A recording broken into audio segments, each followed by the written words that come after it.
members, our chaplain is not with us this morning.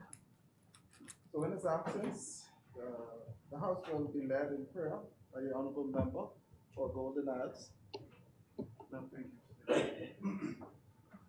Good morning.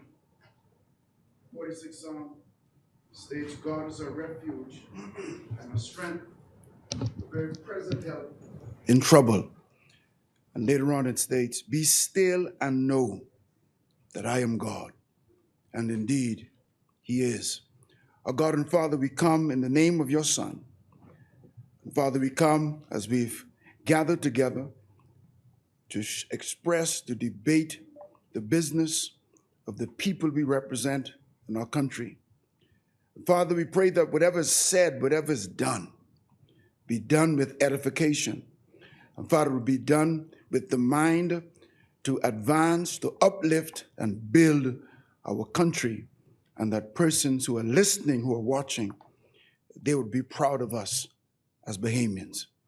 We give you thanks now, and we ask you to bless the setting and these deliberations in the name of your Son, Jesus the Christ.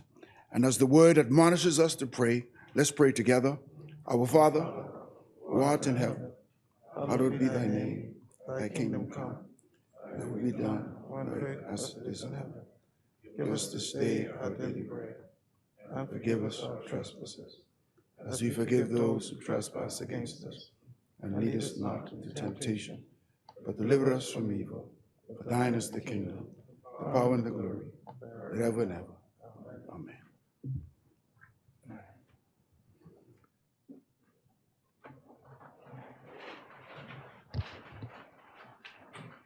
Honorable members, when the House suspended its business last evening, we were debating two supplementary appropriation bills and the midterm budget report as a compendium. I presume we are ready to continue. As many? The chair recognizes the honorable member for Fox Hill. Thank you.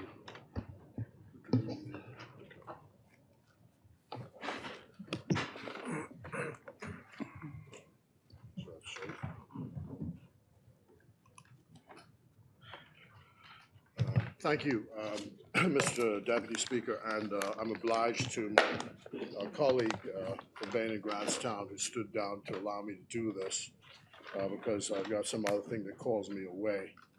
But I would like to have some input into today's debate. First, I want to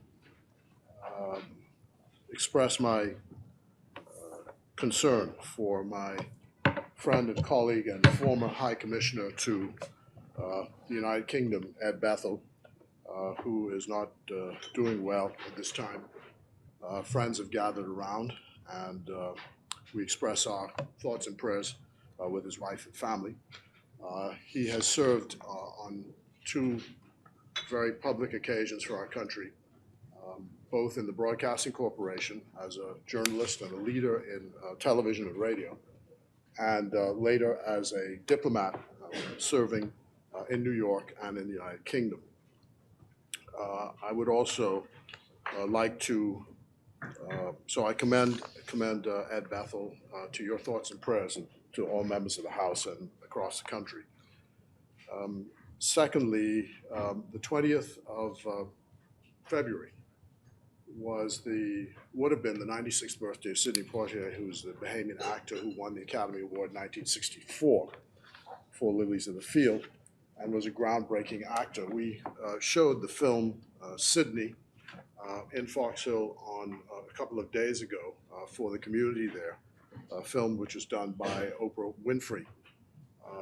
And the community turned out extraordinary response to it. I spoke to his wife, Joanna, last week on his birthday, and since then his daughters have reached out as well to repeat again the expressions of gratitude for a life well lived, a great Bahamian who's done well. I would like to remember at this time also Sheena Burrows, who is a constituent of Fox Hill, who passed away, and also Essie Ferguson, who I've boasted many times in this place probably has the best chicken recipe I know. And I've taken many of my colleagues there to taste it. She passed away, and there's going to be a huge funeral in Fox Hill on Saturday. So I express my condolences to the family. And I'd like, though, to dedicate what I have to say today and my view about the way finances operate to a woman named Norma Heald, who is from Roll Avenue. I met her during the time when George Mackey was the Minister of Housing, and I was on the outside proselytizing for one cause or the next. And you happen in these relationships in politics to meet people, and they go with you throughout the rest of your life, and she is one of those. She's working laterally at the Parliamentary Commissioner's Office. But I mentioned Oprah Winfrey. Oprah Winfrey was on television one day, and she said she was giving advice to people, financial advice to people. And she said, you know, the best advice I could give you is always pay the full balance of your credit card at the end of the month. That's a great idea. And I said, you know, if you're worth $2 billion, that's easy for you to say. But, you know, I know Norma, she was able to raise, I think, 5 children, the last of which was blind as a result of some issues in the hospital. He was born as a preemie, separated from a husband. And I watched her find every means possible to get money to make ends meet at the end of the month. And you know, the view is if Commonwealth Bank called you up and said, look, here's a credit card with another $5,000, you better take that because you need the money. So that sort of guides my philosophy with these financial things. Necessity dictates most things. And, you know, people obsess about debt and deficits and, you know, spending, but what is a developing country to do? The now Vice Chancellor of the University of the West Indies was pointing out when the British handed these countries over to us, there was severe underdevelopment in these countries. So 90% of the people, I think Jamaica had a literacy rate of 10% when they got independence in 1962, if I'm not mistaken, or pretty close to it. So the first thing the government had to do when they became the government, and similarly with us in 1967, when we took over, is you had to spend in education. You had to invest, and how else are you going to do it if you don't have the cash generated? You got to borrow. And so you try and manage and do the best you can because the country has to develop, people have to feed their children, the place has to grow. And no sense obsessing about it because there's no other choice with this. Necessity dictates what happens. So, you know, I thought that I would start off condolences to her family on her passing, and saying that's a lesson which I abstracted from my relationship with her. And I want to say, too, Ms. Deputy, that you know when you are the lion in winter, sometimes, you know, your roar is not good enough. And often you got to bite back. And there's a friend of mine named Charles Roll who passed away a long time ago. He used to run a club in Plantal Street, owned by Ina Hepburn, called Mama Deuce. And he used to tell me that when running the club, that every 6 weeks or so, he had to haul off and punch somebody in the club to make sure that the club would be calm for the next 6 weeks. So that's also instructive in how life operates, you know, that people think, seems to me, that, you know, you get to a certain stage that you're a punching bag for everything. They just get up and say whatever they feel like saying, and you're not supposed to answer them back. You know, Cecil Wallace Whitfield said when he was here, came back from his cancer treatment, he said, you know, I'm at the stage now where I'm not going to attack anybody, but if you attack me, I'm going to defend myself. That's been an axiom of my existence, political existence. So I start with those sort of philosophical principles, and then we'll see. And then I met Mr. Deputy Speaker, well, one of them I haven't yet met, but certainly know that she was born, and I'll give their names, Tiana, Skylar, Dakari, and a little boy named Chosen. And these are the next generation of Bahamians. Chosen, I guess, is about maybe 2 or 3 now. and Tiana, Skylar, Dakari, they've just been born within the last year. And I hope for them, out of all the things that we do in this budget, that we are creating for them the same thing that my parents bequeathed to me. I wish for them and tens of thousands of others in this country to leave them a thriving, well-run, economic and environmentally sustainable liberal democracy, tolerant, violence-free, free of hatred, and free of discrimination. So that's what I wish starting off today. And I remember watching Chosen with his mother, who sadly passed away. I guess he was about 3 or 4 months when I first met him. And we had gone to his home to visit his father's backyard farm. And so father brought him back inside. And I watched her talking to this little boy at 3 months and watching him interact with her. And it just suddenly occurred to me, even at that early age, that parents influence their children. And you have a responsibility, those who are fortunate enough to be parents, to guide your children from the earliest stages in the values that I just talked about. And I encourage parents, that's why Sandilands Primary School is a primary focus for me, because I feel that if you give them the right start, that they will go on to be healthy and productive citizens, and to help them all along the way in this task. And I don't envy the job that the Minister of Education has to do. It's a tough job, but I commend all the work that she's doing and the allocations that have been given to her in this budget, so that we can have these successful citizens. The citizenship of our country was defined back in 1972. And I remember at the time being given a ride by Darrell Roll, the late Darrell Roll, in his car. He was taking me from the Dorchester Hotel, where he's living in London, in 1972, to the train station, and he was going back to Marlborough House. And he told me at the time that the government had settled the citizenship provisions for the new Constitution, and this would resolve, they thought, once and for all, the question of migration and the then threat which people felt of our culture being overtaken from the South. Of course, we now know, 50 years later, the problem is still with us, and in many respects has been made worse because of the problems associated with an underclass that has grown up because we've been unable to process citizenship applications on a timely basis as a result of it. So that is part of what we face today, now trying to resolve what is going on in Haiti and our relations with us. Philosophically, though, I describe myself in this phase as being second fiddle, not first fiddle. In other words, you have prime ministers. This is the third time I've served in this job, and each prime minister in each term has had a view of what foreign policy is. And the British, although they left primus inter pares as a thing that they taught us, meaning first among equals, in fact, what has evolved, and when you look at our Constitution, we really are a presidential system in disguise. Because when you look at Articles 112 and 1111 of the Constitution, you know for sure that the Prime Minister is actually the designer, the progenitor of foreign policy in the country.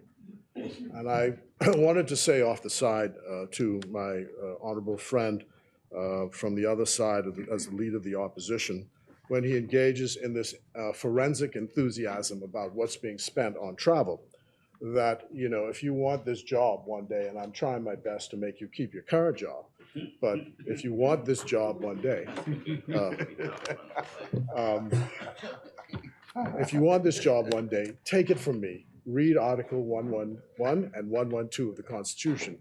And I think you should become less enthusiastic about this forensic examination of what's going on. Perry Christie once told Lyndon Pindling, when he was exercising his choices about senators as leader of the opposition, he said, you know, why would you surrender a power which the Constitution gives you. Keep the power. If the Constitution gives it to you, keep the power. I just advise you, for those who have designs. I leave that to you. I think I've said enough. I've said enough. Now, I do say this though, notwithstanding the episcopal position of a prime minister in these positions. I did speak once to the Roman Catholic Archbishop here in the Bahamas, and I said, as Archbishop, you can do what you want. You can just order priests. He says, well, yes, in theory, that works, but in practice, that's not what happens. So I also advise you on that. But my second point about being secular filial is the responsibility then of the foreign ministry is, in a sense, to lead from behind and not to get out in front of the prime minister's views about foreign policy. And the prime minister is very much engaged in foreign policy. You know that climate change, Haiti, energy security, and food security are very much top of his international agenda. So my admonition to Foreign Service officers is try as much as possible, keep the Foreign Service out of the news. Keep it out of the news and out of the gossip columns. When you work overseas, go to work 9 to 5. The Public Holidays Act says what the hours of government offices are, right? You're supposed to work from 9 to 5, open 9:30 to 4:30, and that applies to foreign officers as well. That is what our obligation is in law to the public. You're not on holiday because you have been given a job overseas. And to conduct your private and public lives in such a way as to bring credit to the country. The other point I make is that the permanent secretary is the head of the Foreign Service. Even though the minister is the policy decider, so to speak, and ultimately I can give directions, decisions in the Foreign Service are to be channeled and funneled through the permanent secretary. Loftus Roca, who was remains my good friend, and I used to spend many mornings with him in his office, once told me, even as a minister, if you call some public servant below and say, do X, the next thing when the minister gives that direction, hang up the phone. The public servant is supposed to call the permanent secretary and say, look, the minister just called me and said X, Y, and Z, what do I do? Because the accountability to the country is through the permanent secretary. And I think that all in our lives, that is why things were constructed that way, so that there is a buffer between you, the policymaker, and the politician, and the public purse. It is your ultimate protection. And this also applies, the minister was talking yesterday about the whole issue of collective responsibility, which is, again, one of these conventions of the Constitution of the British bequeathed to us, but which is now enshrined in the law in our country. So the permanent secretary is also the chief accounting officer. And I'll come back to this accounting issue as well. So we have a system which is constructed in this way, and the minister's main job is a policy job, and we have done our best to make sure that this system works properly. I think no one can fault us on the Progressive Liberal Party side on the way the system actually works.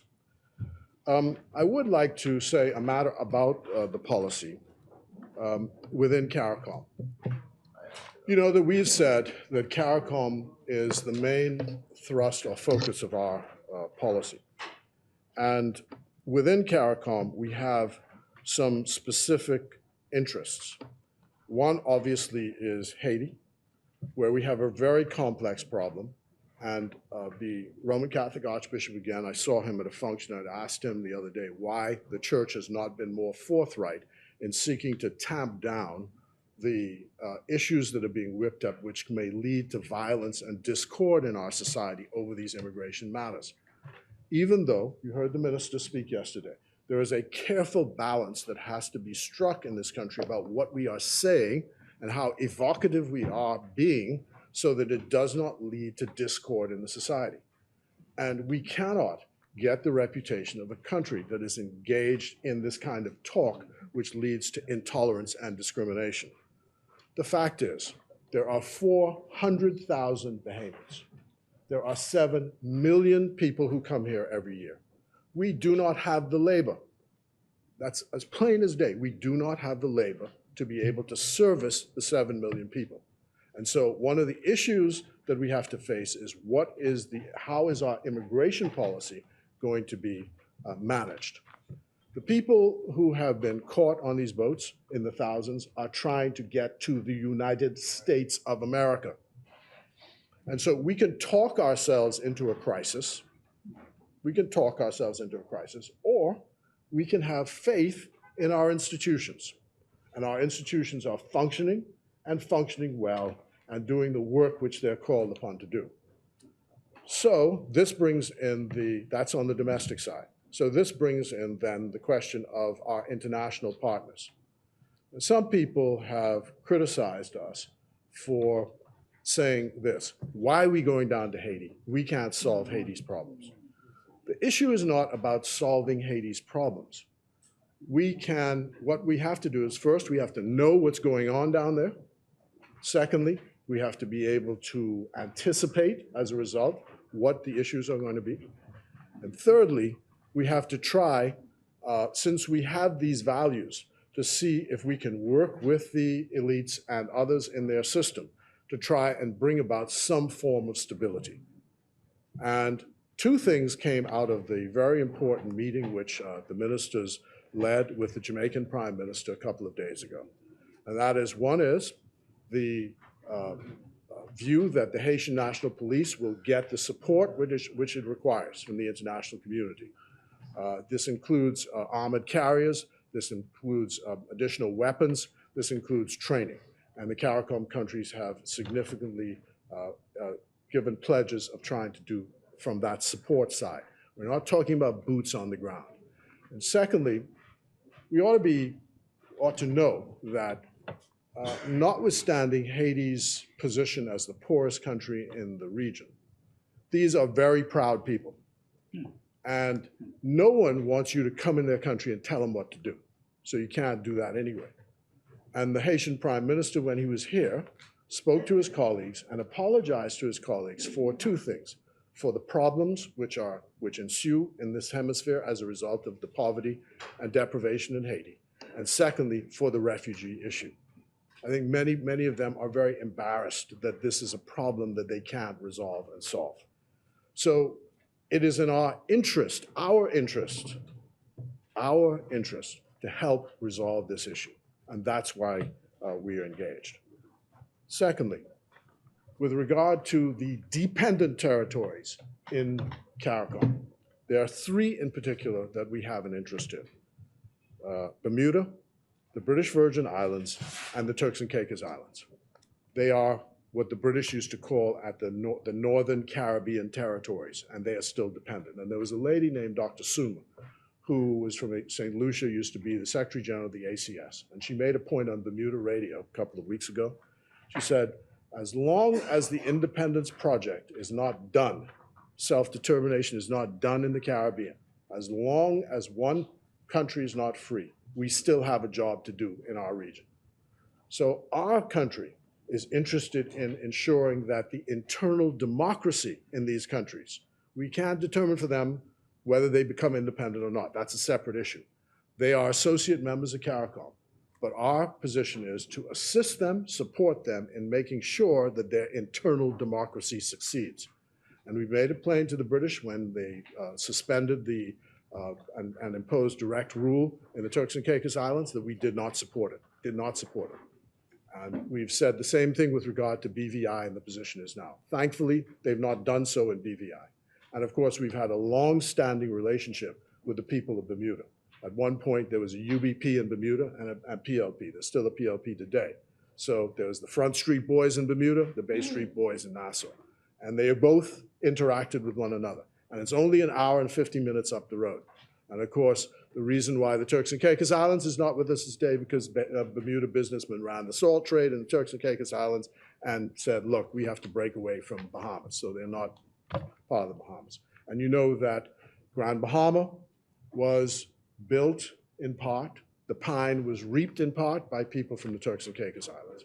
And there are large gatherings of people from the Turks and Caicos Islands in Grand Bahama and throughout our country. So in fact, the independence project of this country, because they could have voted here in 1967, majority rule, later the independence project, all of those were done and supported by some of these very people now that some miscreants are up, whipping up hysteria about. So our country was in fact built by the help and assistance of so many people from outside the country. And that is why we continue to have this interest in internal democracy. Ralph Gonsalves, Prime Minister of St. Vincent, said this at a meeting, that it's fine, since they're dependent territories, for the imperial power to say, well, we are running a well-oiled ship, and you know, but what you see in the British Virgin Islands, he said, is the success of the 40,000 people of the British and Virgin Islands, not the British, the people of the British Virgin Islands built the society that they have, so that they should be allowed to run their democracy until such time as they consider it appropriate to move to another stage. So we'll be hosting a conference with them shortly, the three territories, to talk about their issues, quite apart from their presentations at the Committee on 24 at the United Nations. So that is the value proposition which the Bahamas also brings to the CARICOM project. Now, to move away from that for a minute, on the question of finances. When I became minister this time, I asked for a meeting with the financial secretary. And I said to him, the blueprint of the Progressive Liberal Party says we want to do this, this, this, and this. Does the Ministry of Finance have the wherewithal and the money to support the programs of the Progressive Liberal Party in this blueprint? I said, yes, the programs of the government will be financed because those are the programs of the government. After that, I don't need to have any more conversation with the Ministry of Finance. That's my job no more. If you say the money is there, my job is to carry out the policies of the government. And with those who are saying about when the Bahamas government cannot afford for its officers, members, and to go anywhere, we'll stay home. But our job is to carry out the mandate of the Progressive Liberal Party insofar as foreign policy is concerned. And that is what we do. The permanent secretary guards the public purse. We don't do anything unless that is managed through that channel. And at one point, you haven't named a shadow cabinet, but the last time I had a relationship with the then shadow minister, who was able to come and view whatever was going on in the ministry. I said, fine, there's nothing to hide here. There's nothing to hide here. And that's been my basic philosophy. It's public monies. We spend the public monies wisely, judiciously. We don't waste it, but we have to carry out the objectives of the government and the policies and programs of the government. And that's what we will do. And, you know, Michael Manley used to say, look, not left or right, not without a backward glance, carry out your policies. Now, what the issues we all face, and again, these are general governance issues, and that is how, again, Manley talked about why his own regime was not able to carry out the programs 1972, 1977, 1977 to 1980. And he described it as the weight of change by the political directorate. The public administration simply could not support the pace of change. And that's what we face as a country, is how do we get the execution of the things we want with an impatient public who's telling you, look, you promised to do this, it's 15 months now, why can't it be done? And you say, the Public Service Commission, the this, the that, the that, the that, the that. They ain't hearing that. That's the public on the one side. But the point is, the real situation all of us face is how does the public service, the public administration, let me put it more properly, execute the policies of the government in a timely fashion. It takes manpower, it takes training, And I've said also, there is nothing that I've seen in the Commonwealth of the Bahamas that's a problem that can't be solved by money, which comes back to how do we get money? Two things: productivity, taxes have to be paid, have to be collected. And I know it's great to be in opposition and play both sides. You know, if you impose the tax, you say you're taxing the people too much. If you don't put the tax, you say you ain't collecting the taxes, and you have, you know, great, both worlds. But there needs to be some public education about the issue of paying taxes. There was a study done when I was a public service minister, 2002, 2007. And the IDB said that when they did a tour of the place, of business people, they discovered that people did not see the connection between paying their taxes and the services delivered by government. So that still obtains today. We have to show that in order for the math teacher to be in Crooked Island, in order for the roads to get paved, we have to collect taxes, as unfortunate as that is, and that there's an obligation as citizens, a duty to do so. So I thank you. I commend this mid-year statement. Prime Minister is doing a good job, and we continue to support him in foreign policy to the best of our ability and in the public service. Thank you. Thank you, Honorable Member. As many, the chair recognizes the Honorable Member for Marco City. Good. I wondered if the minister would share with us whether or not his meeting with the FS was in his capacity as Minister of the Public Service and the Foreign Affairs, or as the chairman of the PLP seeking to have the blueprint implemented. No, I'll answer this way. Shakespeare had this saying, he said, "Mischief thou art afoot." That's what it's about, yeah. As many, the chair recognizes the Honorable Member for Killarney. Thank you, Mr. Deputy. Mr. Deputy, I know that a lot of my Baintown neighbors are here, and they are away from work to watch my colleague, Baintown man. So I would yield so that Baintown can speak, and I would speak. Thank you, next. Honorable Member. You're honorable.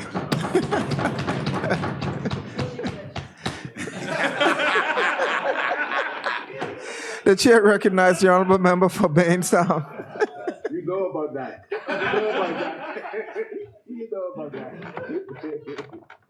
that. Thank you, Mr. Deputy.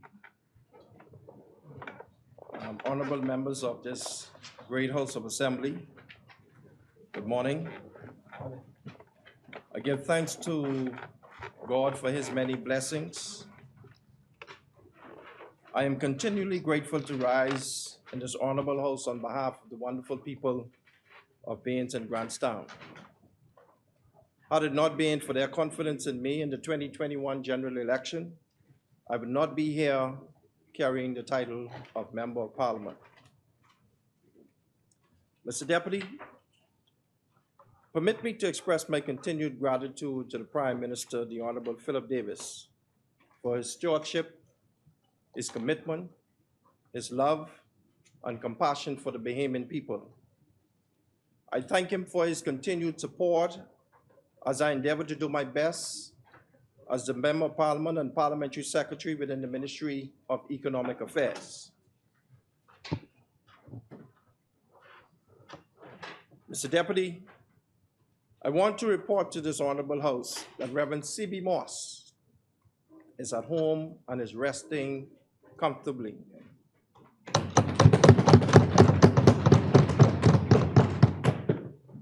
And please, I want to say thank you, former Prime Minister Menace, for yielding to me. Thank you very much. Also, I wish to convey to the condolences to Bishop William Thompson and his entire family on the passing of his lovely wife, former Minister Betty Davis Thompson. I pray that she will receive her eternal reward in heaven someday. I want to wish my big sister, Sheila Watson Smith in Freeport, Grand Bahama, a happy birthday on accomplishing another milestone in her life. Mr. Deputy, permit me to acknowledge the executives and members of the Bain and Grantstown branch of the Progressive Liberal Party, led by our chairman, Ms. Jeannie Scavala, who are here in the gallery sitting today. Please stand.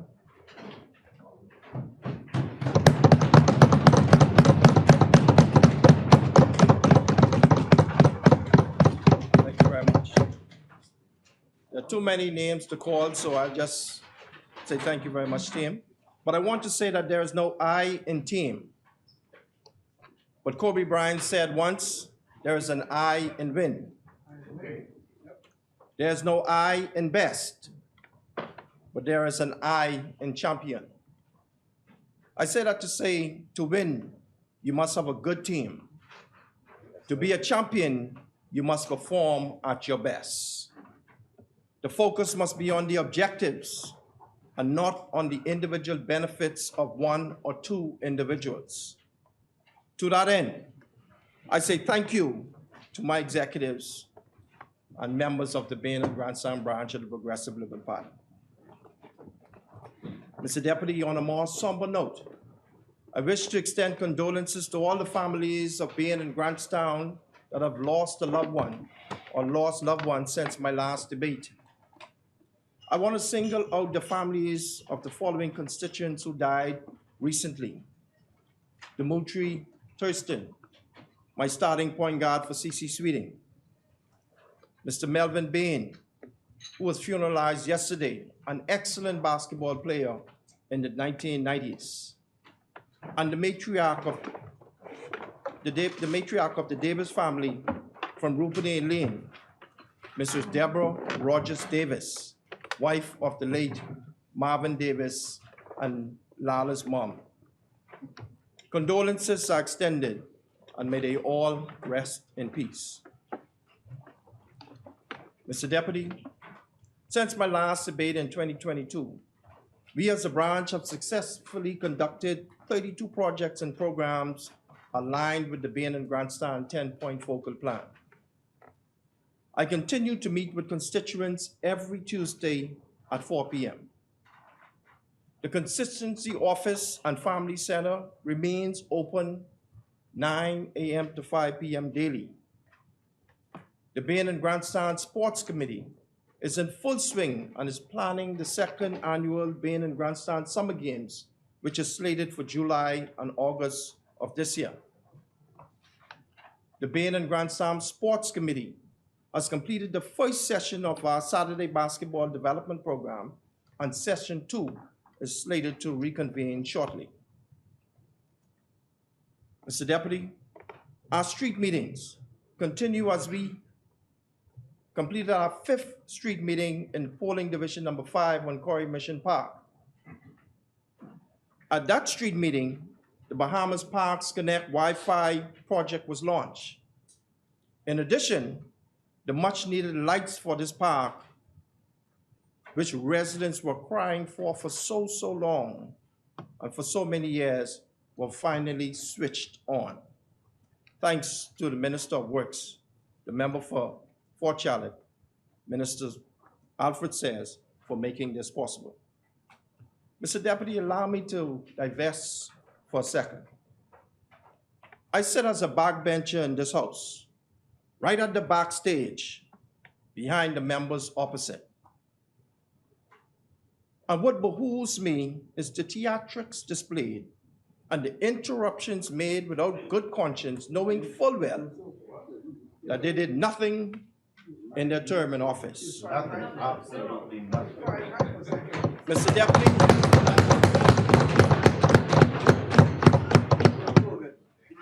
Mr. Deputy, I say some of the simple things that constituents requested were not met. And I wonder, what did they do with their constituency allowances? Build homes, open fancy nightclubs, or paid for lavish parties? But every time a text... The chair recognizes the honorable member for Marco City. We want to understand if whether or not the member is asserting that point. If he's not asserting it, and that is permissible under the rules, we would like to know, because several of us are left to speak, Mr. Deputy. Thank you. But we think he's going down a very dangerous road. Thank you, honorable member. The chair recognizes the honorable member for Grantstown. No, no. I said, I wonder what did the members do with Yes, the yes. constituency allowances? Bill homes, open fancy nightclubs, or paid for lavish parties? That's a question. But every time a text message pops up on the phone, they rise on a point of order in this house. Mr. Deputy Speaker, in basketball, each team is allowed 5 timeouts per game. And this, you want me? Oh, sorry. Each team is allowed 5 timeouts per game, and this is to avoid game delays. And by way of suggestion, is there a way that we can limit the members to 3 points of order per session to avoid delays in getting the people's work done? I'm just asking. It wouldn't survive that. Mr. Deputy, in continuance, roads within the constituency have been completed. Jail Alley, Anderson Street, and finally, after many, many years, the tree trunk roots beneath the road on Hospital Lane North have been dug up and the road have been paved, making it safe for vehicular traffic. There are some additional infrastructure works that have been completed, such as the digging of new and the clearing of old drainage wells through John Road and Scott Street. Today, there's very little flooding occurring in those corners. Mr. Deputy, the Baines and Grandstand grocery program continues. Our free breakfast on the park continued on Saturday, the 25th of February on Flint Street in Poland Division number 2. Many were fed, but what was heart-wrenching but satisfying at the same time was to see the large number of little children who came for breakfast and came for seconds. Mr. Deputy, like many of our colleagues on this side, the back-to-school program and the children's Christmas party were both successful and grew in numbers. In Baines and Grandstand, we even had to accommodate kids from the immediate neighboring constituency to the south. Where, oh where, did the constituency allowance go this Christmas? Mr. Deputy, as you traverse Blue Hill Road and traveling north, and as you cross the intersection of Poinciana Drive and Wolf Road, you would have recognized a concrete sign erected which says, "Welcome to Baines and Grandstand communities." This project was birthed from the many constituents who indicated that there are little to no demarcation signages for the Baines and Grandstand constituency, while other communities have it. So, Mr. Deputy, the welcome sign was erected not for political brownie points, but rather to give the people of Baines and Grandstand a sense of pride, a sense of belonging, and we were excited to have that project completed. As you drive further north on Blue Hill Road and John Street, you would have recognized the Baines and Grandstand electronic billboard. This project too conforms to the Baines and Grandstand 10-point focal plan for helping to improve the information dissemination and the aesthetics within the twin communities Honorable member. of Baines and Grandstand. Honorable member. Yeah. Anyone in the gallery, we are not permitted to recording, so if you can cease. Thanks. You may continue, honorable member. I apologize for my executive. Mr. Deputy, if you look good, you feel good. And if you feel good, the sky's the limit for one's potential. This is called a paradigm-shifting phenomenon. Members, on Boxing Day 2022, the Baines and Grandstand Jump Canoe family paraded the streets of Bay and Shirley in our inaugural Jump Canoe Rush Out with the theme, Part the Red Sea and Enter the City of Gold. I want to thank Ms. Tiki Maki youth officer of the Baines and Grandstand branch, and her able team for leading that project. Thank you, Tiki. We will be back on Boxing Day 2023. There's much more to mention, like the Halloween drive-by candy giveaway, or the Baines and Grandstand first annual Super Bowl party, spearheaded by our first vice, Mr. Mark Knowles, and his team. Or the initiation of the monthly Baines and Grandstand Friday night games, spearheaded by our treasurer, Ms. Michelle Kelly, and her team. Also, the reintroduction of the Baines and Grandstand Fish Fry, which is coming back on stream, headed by our chairman, Janie Scavala, and her able team. Before Christmas last year, Mr. Deputy, 2 families were blessed with running water in their homes under the Baines and Grandstand WIP program, Baines and Grandstand Water in Homes Installation Program. These families no longer have to tote water from the stand pumps to take care of basic necessities without leaving the comfort of their homes. Before I conclude my report on the projects and programs in Baines and Grandstand, I would be remiss if I don't mention the formation of the Pastoral Committee, led by Chairman Reverend Dr. Samuel Pinder, chaplain of the Baines and Grandstand branch, and his multi-denominational pastoral team. One who here today, Prophet Shul. The objective of this team are twofold. One, the MP's partnership with the churches in the community to implement positive programs to assist with the transformation of Baines and Grandstand. And secondly, to win souls for Christ while ultimately feeding into the objective number 1. Mr. Deputy, the first project of this committee was to organize and convene a service of thanksgiving for the Baines and Grandstand constituency and the Progressive Liberal Party's victory in the polls in 2021. The service was held on Tuesday the 28th at Mount Calvary Baptist Church, and it was a success. Bishop Philip McPhee delivered a powerful word and prayed for the party's second victory at the polls in 2026. Plans for the second project of the committee are drawing near, which is a prayer and praise-a-thon. And at the end of this service, the committee, along with the Member of Parliament, is seeking to give out 1,000 food packages and clothing to all those in need. Mr. Deputy, as a Member of Parliament, I am acutely aware of the major challenges within the constituency, which are unemployment, home repairs and the need for affordable homes, the need for food security, cleaning of the environment, and safety and security of the constituents. I will continue to make every effort and find the opportunities to address the challenges we experience in Baines and Grandstand. I said we, not my constituents, but what we experience in Baines and Grandstand. To my constituents, I say thank you for your patience and support.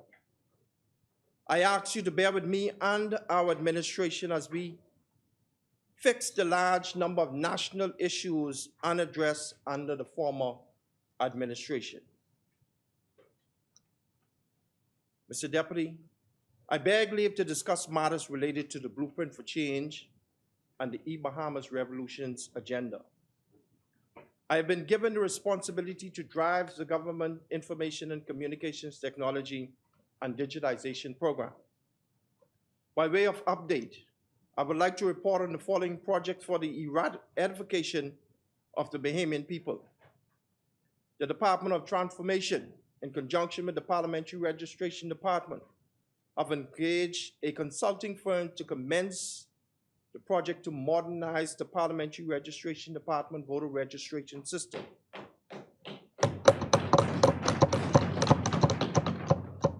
A solution is expected to be identified at the culmination of this project. Further, efforts are being made for the implementation of a new emailing platform, which will be consistent with the best-of-breed emailing systems globally for the government of the Bahamas. The Bahamas Parks Connect free Wi-Fi project is in phase 2. 90% of the parks identified have been completed, and we expect to have this particular phase completed shortly. I say to the internet service providers, Bahamas Telecommunications, Cable Bahamas Alive, Bahamas Power and Light, Bahamas Parks and Beaches, for their continued commitment to this very important initiative, as this administration seeks to bridge the digital divide consistent with the United States Sustainable Development Goals and this administration's blueprint for change. Mr. Deputy, this administration has also engaged a firm to revamp, rebrand, and revitalize the government's official website to make it more user-friendly, more accessible for mobile computing and online payments. Further, this administration is seeking to build on its ICT network infrastructure. Hence, plans are being conducted with partners of the government for the design and implementation of a national data center, first of its kind. Mr. Deputy, as you may be aware, 85 to 90% of government processes and procedures are conducted using manual legacy systems. By way of this information, France is the first country in the world which has officially been declared as a paperless government or country in 2022. We, the Bahamas, has the opportunity to be the second country, as the ministry is also working on a design of a national digitization office as a whole of government approach for scanning, storing, and retrieval of government documents and communications.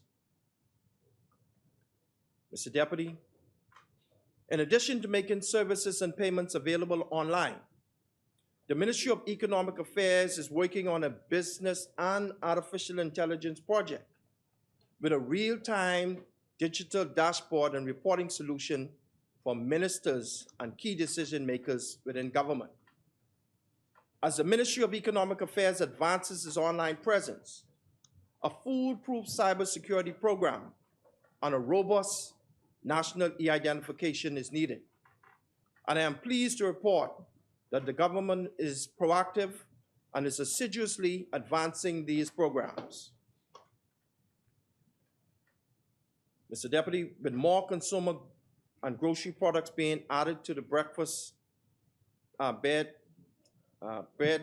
basket category, the ministry, in conjunction with the Price Control Commission, has engaged the Department of Transformation and Digitization and has tested an ICT solution which would assist price inspectors in their enforcement efforts on behalf of the Bahamian people.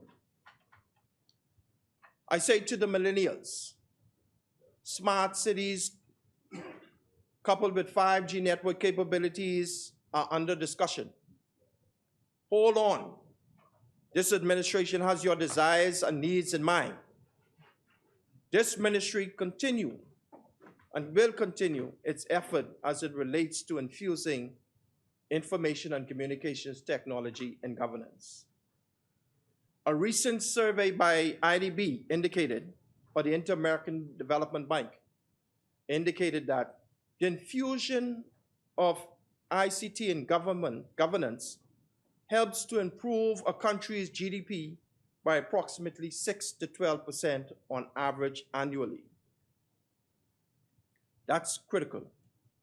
The Minister for Foreign Affairs talked about productivity. ICT and technology is the answer. Mr. Deputy, switching gears to discuss in summary, the economic and finances of the government. Members, the revenue is up. Recurrent expenditure is well under control. despite the reduction in VAT from 12% to 10%. The Bahamian economy is well on an upward trajectory, thanks to the brilliant economic and financial technocrats within the ministry. Mr. Deputy, the blue-collar workers and seniors in the Baines and Grantstown community constituency are pleased with the increases in minimum wage and old age pension, respectively.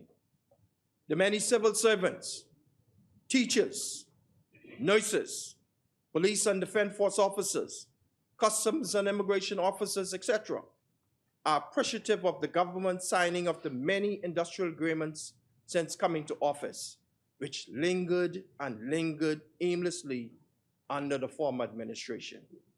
Yes, Bahamians, this administration did not take the lazy way out and increase taxes. We are creative, hence the positive result the country is now experiencing today. Because of this fiscal prudence, this government, the national debt has been reduced significantly, and in less than 2 years, the reduction in the national debt is showing a positive promise. The deficit, member for East Grand Bahama, has fallen by 2/3, from approximately 13% to 4% since coming to office. And this fall will continue. Mr. Deputy, I listened to the member for East Grand Bahama as he spoke about the budget cuts in various ministries and departments. I was shocked to hear former Minister of State for Finance question the cuts, knowing full well that budget allocations are adjusted as the needs and the priorities of government shifts. East Grand Bahama don't ostracize the truth. The economy has rebounded, and the rebound will continue under Philip Brave Davis-led administration. I am pleased to report to this House and other members, as other members have mentioned, the non-tax revenue has also increased, which has major positive implications for my people in Baines and Grantstown. Also, pensions and gratuity payments have also increased and being paid. Micro, small, and medium-sized businesses development continues to contribute.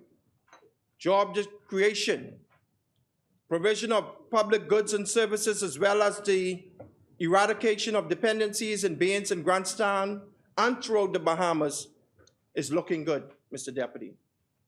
The government intends to continue to provide funding for further support in this area so that these small, micro, and medium-sized enterprises can flourish.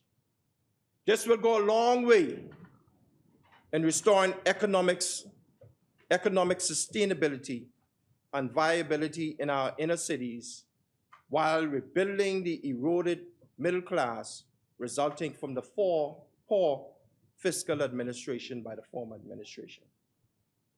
The need for affordable housing is critical and paramount for the people of Baines and Grantstown. I commend the Minister of Transport and Housing for the work she is doing in building affordable homes. I look forward to partnering with your ministry and the Mortgage Corporation to assist me and the residents of Baines and Grantstown with repurposing much of the vacant land and abandoned buildings for the construction of affordable homes within Baines and Grantstown. Mr. Deputy, I also wish to commend the Minister of Agriculture and Marine Resources, Minister Clay Sweeting and his Executive Chairman,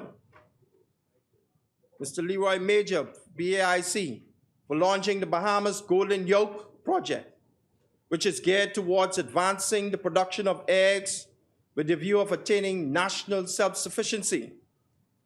We in Bain Town love eggs.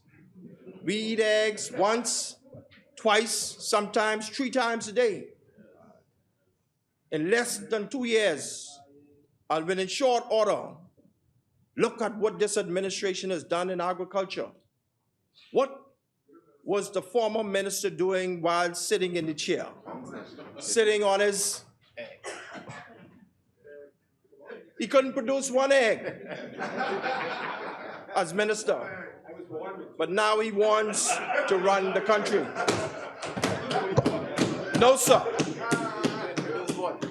He couldn't produce one egg while as Minister of Agriculture.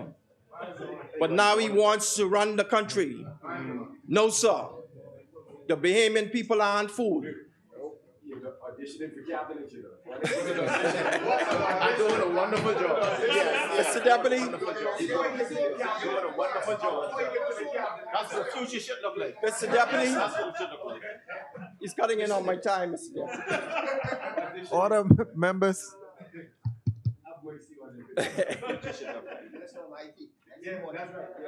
Mr. Deputy, the future is bright. The Bahamian future is bright. Being in Grantstown, the future is bright.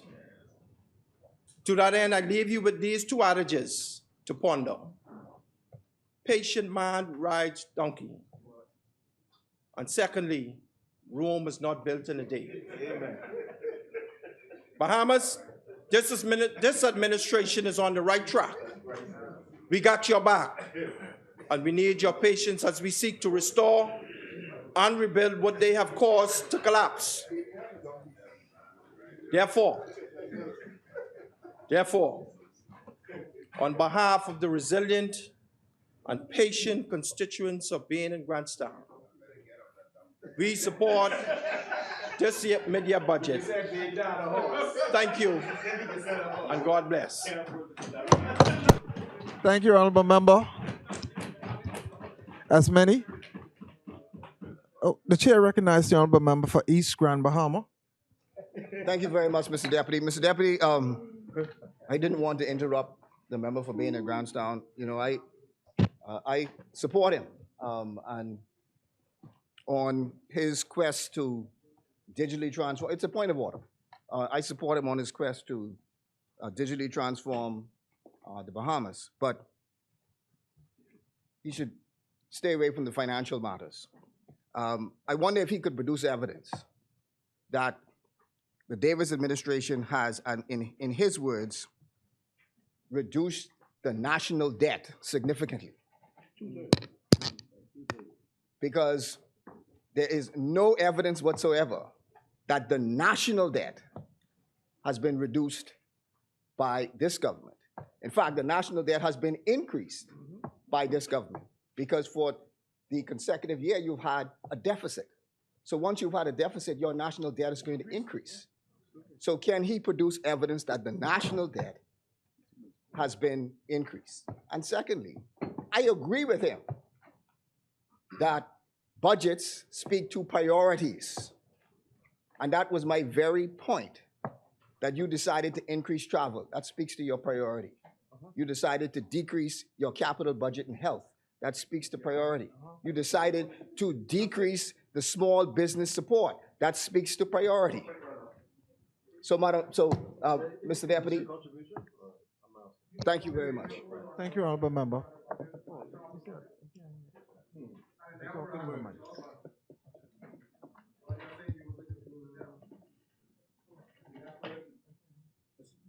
Sit on the floor. Mr. Deputy, I just wanted to respond to the member for East Grand Bahama. The evidence is there to prove. The evidence is there to prove. And if necessary, Mr. Deputy, if I need to table that evidence, I can table that evidence in the Thank you, House. Honorable Member. Yes. The chair recognizes the Honorable Member. Two-thirds, yes. As many? The chair recognizes the Honorable Member for Killarney. Thank you very much, Mr. Deputy. Maybe you are the same writer,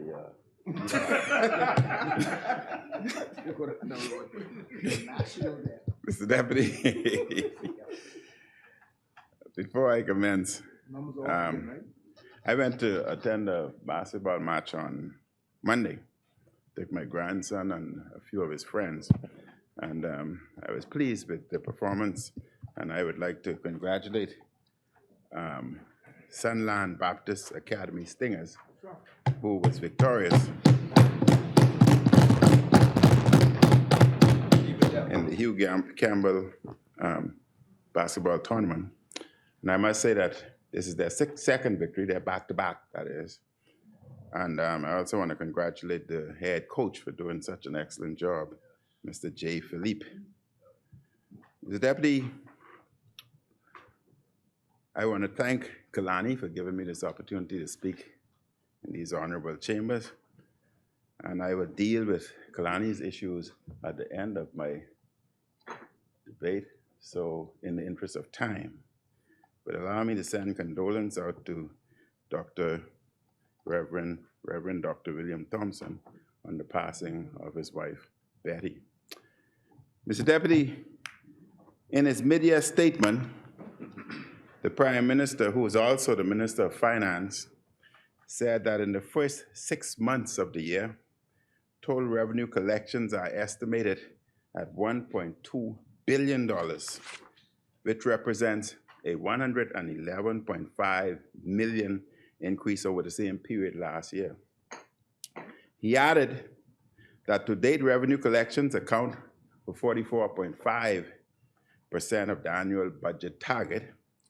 And to put this in plain language for Bahamians, the PLP has admitted that they are collecting a lot and lots of money. Plenty money. But Bahamians already know this. They know you're collecting plenty money. They did not know it because of their roads. Their roads are no better. Just the other day in New Providence, people had to complain in the media to get this New Day administration to fix the potholes that are all over the place. And Killarney's potholes are being ignored. I will speak about that at the end. Bahamians know the government is collecting plenty money because of how they see the PLPs living high and mighty. The PLP has brought on plenty of their consultants. In the budget for this fiscal year, they put in there more than $60 million for consultants. The money is flowing to these PLPs, just like the champagne that is flowing in first class, with PLPs flying all over the world on their expensive trips. While many ordinary Bahamians, Mr. Deputy, are struggling to pay their bills, these PLPs have the money to buy brand new cars. They're now riding around town in new Teslas, Mercedes-Benz and BMWs. They now have the money to buy big houses out in gated areas. They are now walking around with designer watches and expensive jewelry, all thanks to getting straight from the New Day administration, and it's plenty money. There's one rule for them and one rule for everyone else. Don't forget how the Prime Minister broke curfew in his first Christmas in office so he could sneak out to pay for expensive presents. Well, that's past. Let me define what the supposed New Day means. It means that Bahamians are no longer working for their families and for themselves.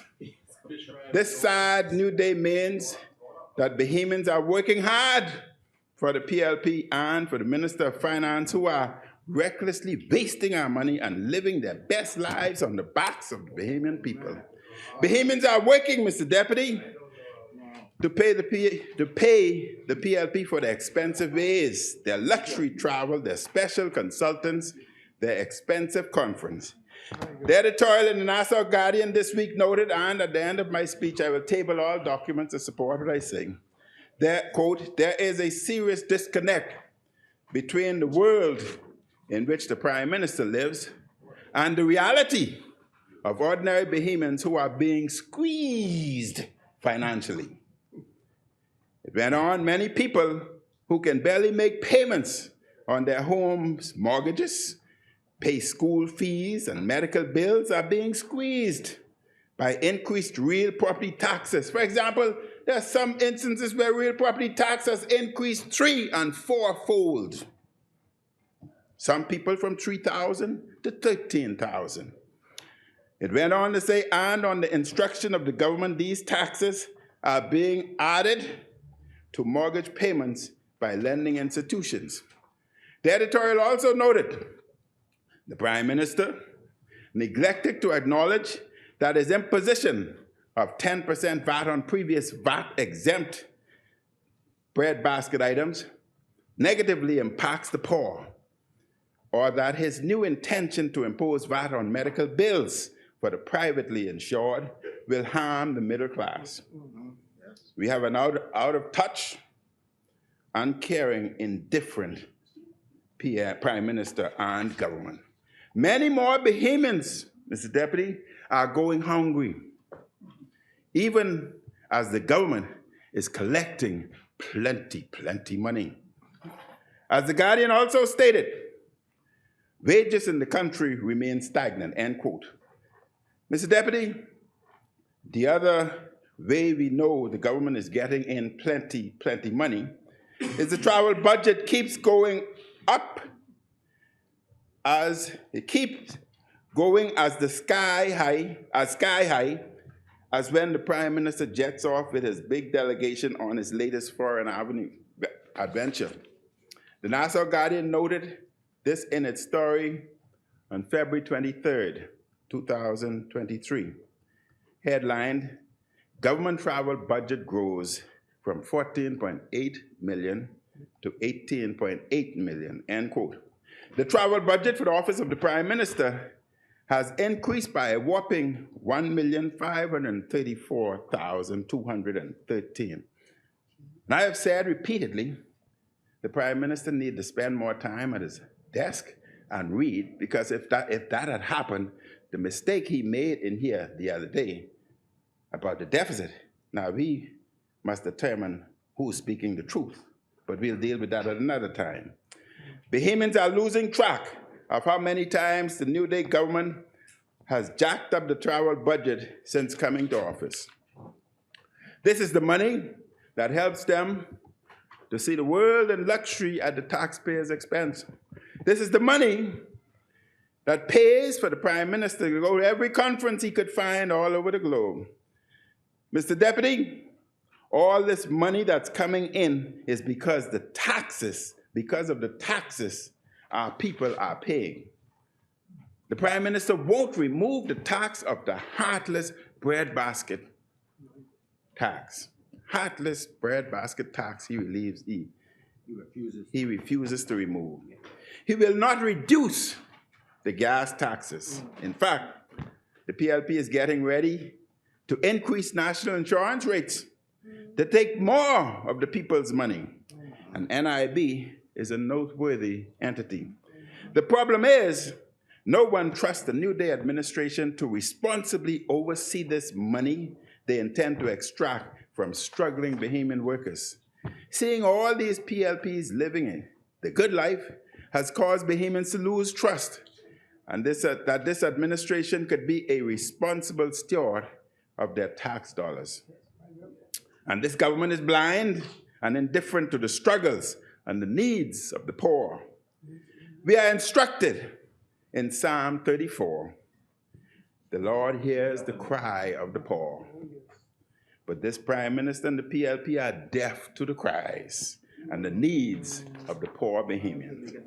The Prime Minister and his government have made the cost of living crisis much more worse.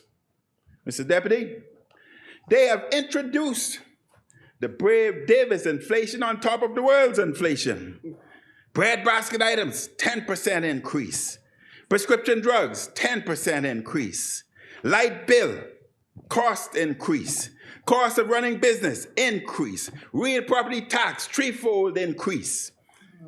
Increasing claims on insurance, 10%. Increasing claims on deductible, 10%. increasing national insurance. They're questioning taking landlords' rental money. Oh my God. Increase in driver's license for some heavy-duty equipment. And they attempted to increase costs on custom brokers, which would have caused the cost of living to increase even further. My, Mr. Deputy, the Brave Davis taxes, I have so much more to name. The Brave Davis inflation is really killing us. Because of the tragic and massive failure at BPL, electricity bills are out of control. Here's what the PLP promised, but miserably failed to deliver from their blueprint for change. Quote, within the first 100 days, we will cause a review of BPL operations to reduce cost of electricity, maintain a reliable electricity, and enter into contractual arrangements which would put BPL on a solid financial footing, and most importantly, reduce the cost of living and doing business in the Bahamas, end quote. After many hundreds of days in government, the PLP has instead increased the cost of electricity, the supply is often unreliable, and the cost of living and doing business have spiraled out of control. They have miserably failed to live up to these basic promises, just as they are failing on many fronts. Mr. Deputy, one of the major successes of the last F&M administration was the deal for the new cruise port in the city of Nassau. This $300 million development has the potential to transform our city center. It is scheduled for grand opening in May. The city of Nassau has the potential to be a major economic driver for the country. The majority of our tourist arrivals are cruise arrivals, and the Nassau port is our major port. We must do more now to ensure that Nassau becomes what it should be. There are several components in this. One relates to removing derelict buildings in the city center. I was pleased to hear the Minister of Tourism say the government has issued 9 demolition orders for derelict structures in downtown. My administration started the work of demolishing derelict structures in this area, including the old post office and the Churchill building. Through lawful means and with notice, the government should identify derelict structures in the city of Nassau and ensure that they are demolished. The continued presence of these buildings prevents major development in the city. And once they are removed, the area will look better and there will be interest in buying the cleared land. It is also time for Parliament to pass and for the government to enact legislation more clearly defining the municipal district of the city of Nassau and to empower a statutory body and city manager to run the city. The city needs day-to-day leadership, a funding mechanism, and certain independence to ensure things get done in a timely and organized manner. Beautification and maintenance cannot be a one-time thing. It must be ongoing. This will require a public-private partnership in which landscaping and other such activities are done, perhaps through a private company. Part of the reform of the city also needs to be a more aggressive and consistent policing plan. We cannot have a nice city where Bahamians, visitors, and their families can't enjoy it if the area is not safe. Millions of people come to the port in Nassau each year, and the port developers are doing their part to make it nicer. The Bahamian government must do its part to make it nicer. There were plans for a new central bank, which was ready to go, and which the PLP has stopped. We were planning a new Supreme Court complex on the site of the old post office. What has become of this? We should also revisit plans for the boardwalk along Bay Street and plans for Western Esplanade, Fort Charlotte, and Ara Key. Mr. Deputy, the Prime Minister unsuccessfully attempted to paint a rosy picture of where we are as a country in his mid-year statement. It is true that the state of the public finances has improved since the worst days of the pandemic.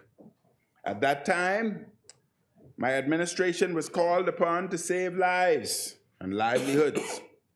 The investments we made in Bahamians through the historic feeding program, record unemployment assistance, and loans and tax relief to businesses helped us to be able to recover once the virus became less of a concern. Right.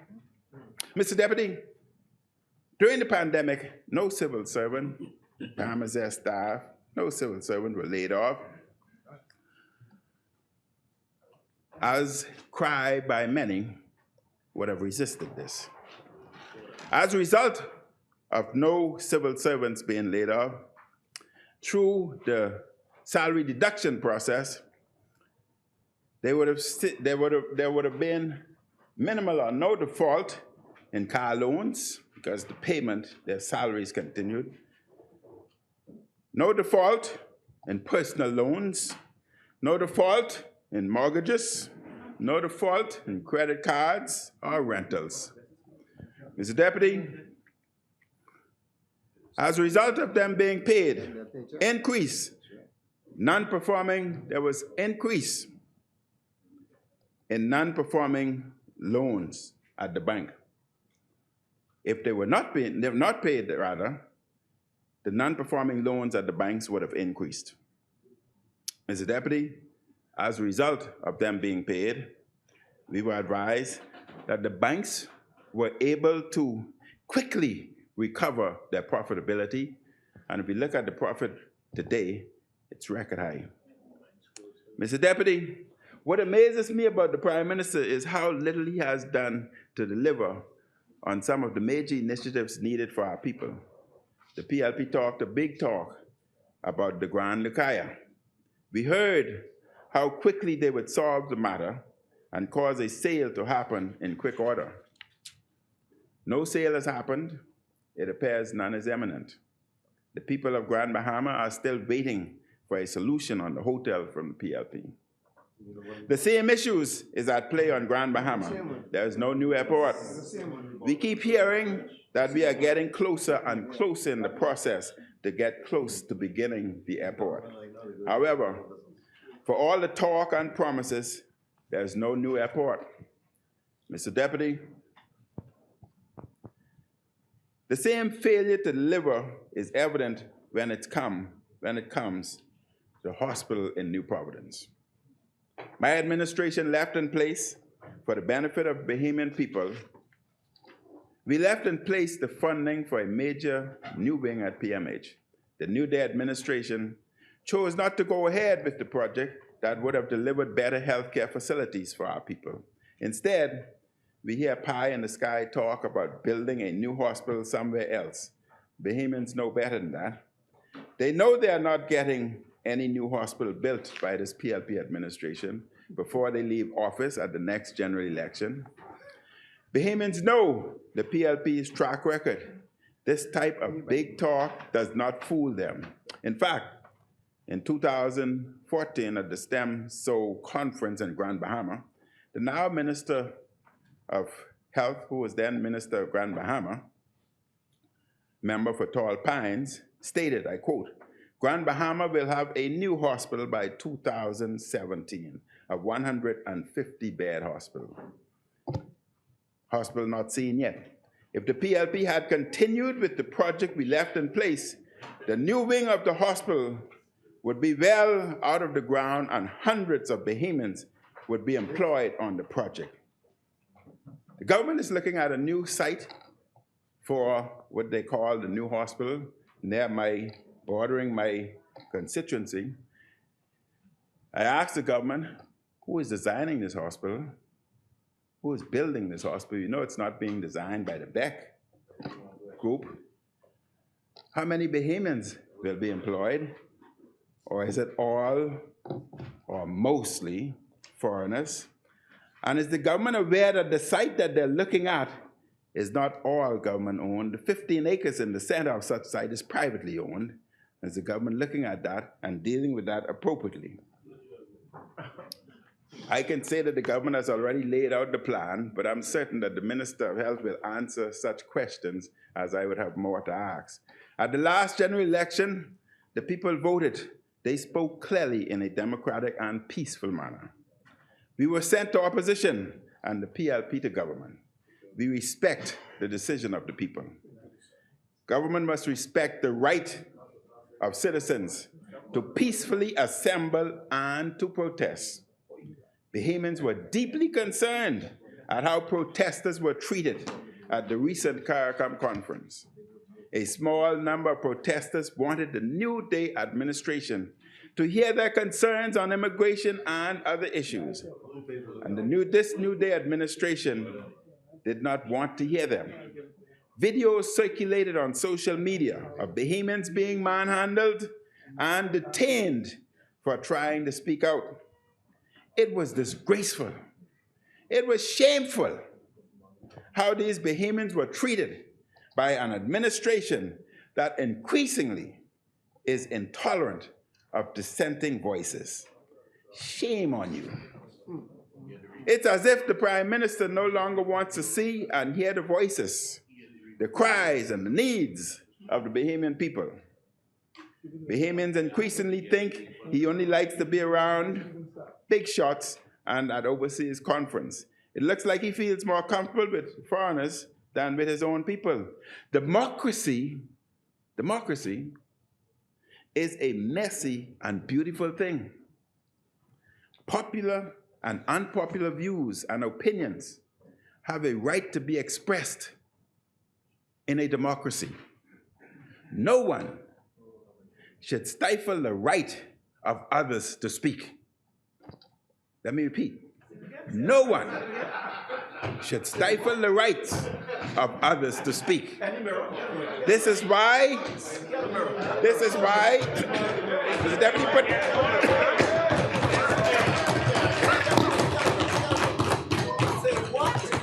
my time back.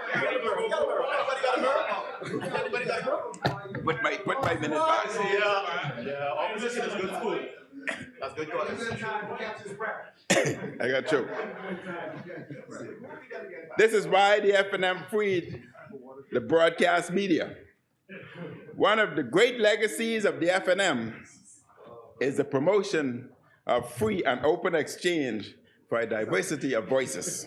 There was no justification for manhandling Bahamians at the CARICOM conference in the manner that it occurred.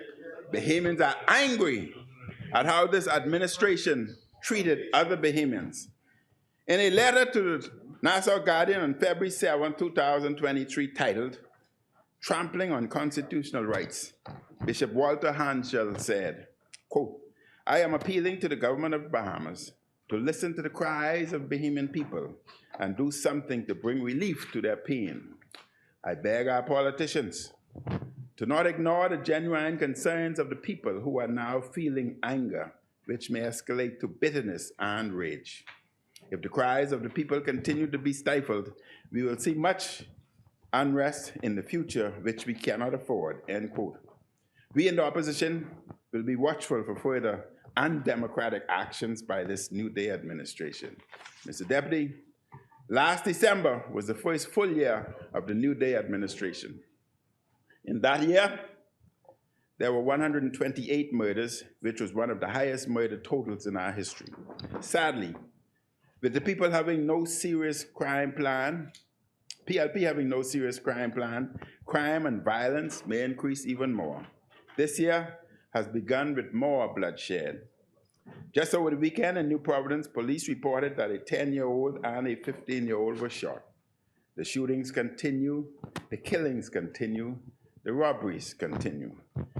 Rather than bragging as he was in his mid-year statement, the Prime Minister should be ashamed of the failure of his administration on crime. And since the election, all we have gotten from the Prime Minister are meetings and talks and promises after promises on crime. Every few months, when we hit an even worse period, he releases yet another empty statement or convenes a meeting pledging that things will get better. But things don't get better. The robbers keep robbing, the gunmen keep killing. In the PLP's blueprint for change, they pledged, quote, "We also commit to enhancing crime-fighting methodologies in our aggressive war against crime," end quote. Further went on, thus far, Mr. Deputy, they have delivered no crime-fighting methodologies, and there has been no war on crime. Instead, in New Providence, it has been near free rein for the robbers and the gunmen. And in some neighborhoods, mothers are afraid for their children to be outside to play. Fathers felt leaving their homes unattended due to the prevalence of break-ins. How could the Prime Minister boast in his mid-year statement about how good things are when New Providence continues to have high levels of crime and violence?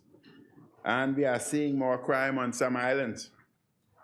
The Prime Minister cannot possibly think of the current state of affairs as normal. Bahamians deserve better than this. The PLP and its leader are failing to deliver in the crime fight that they promised in their blueprint.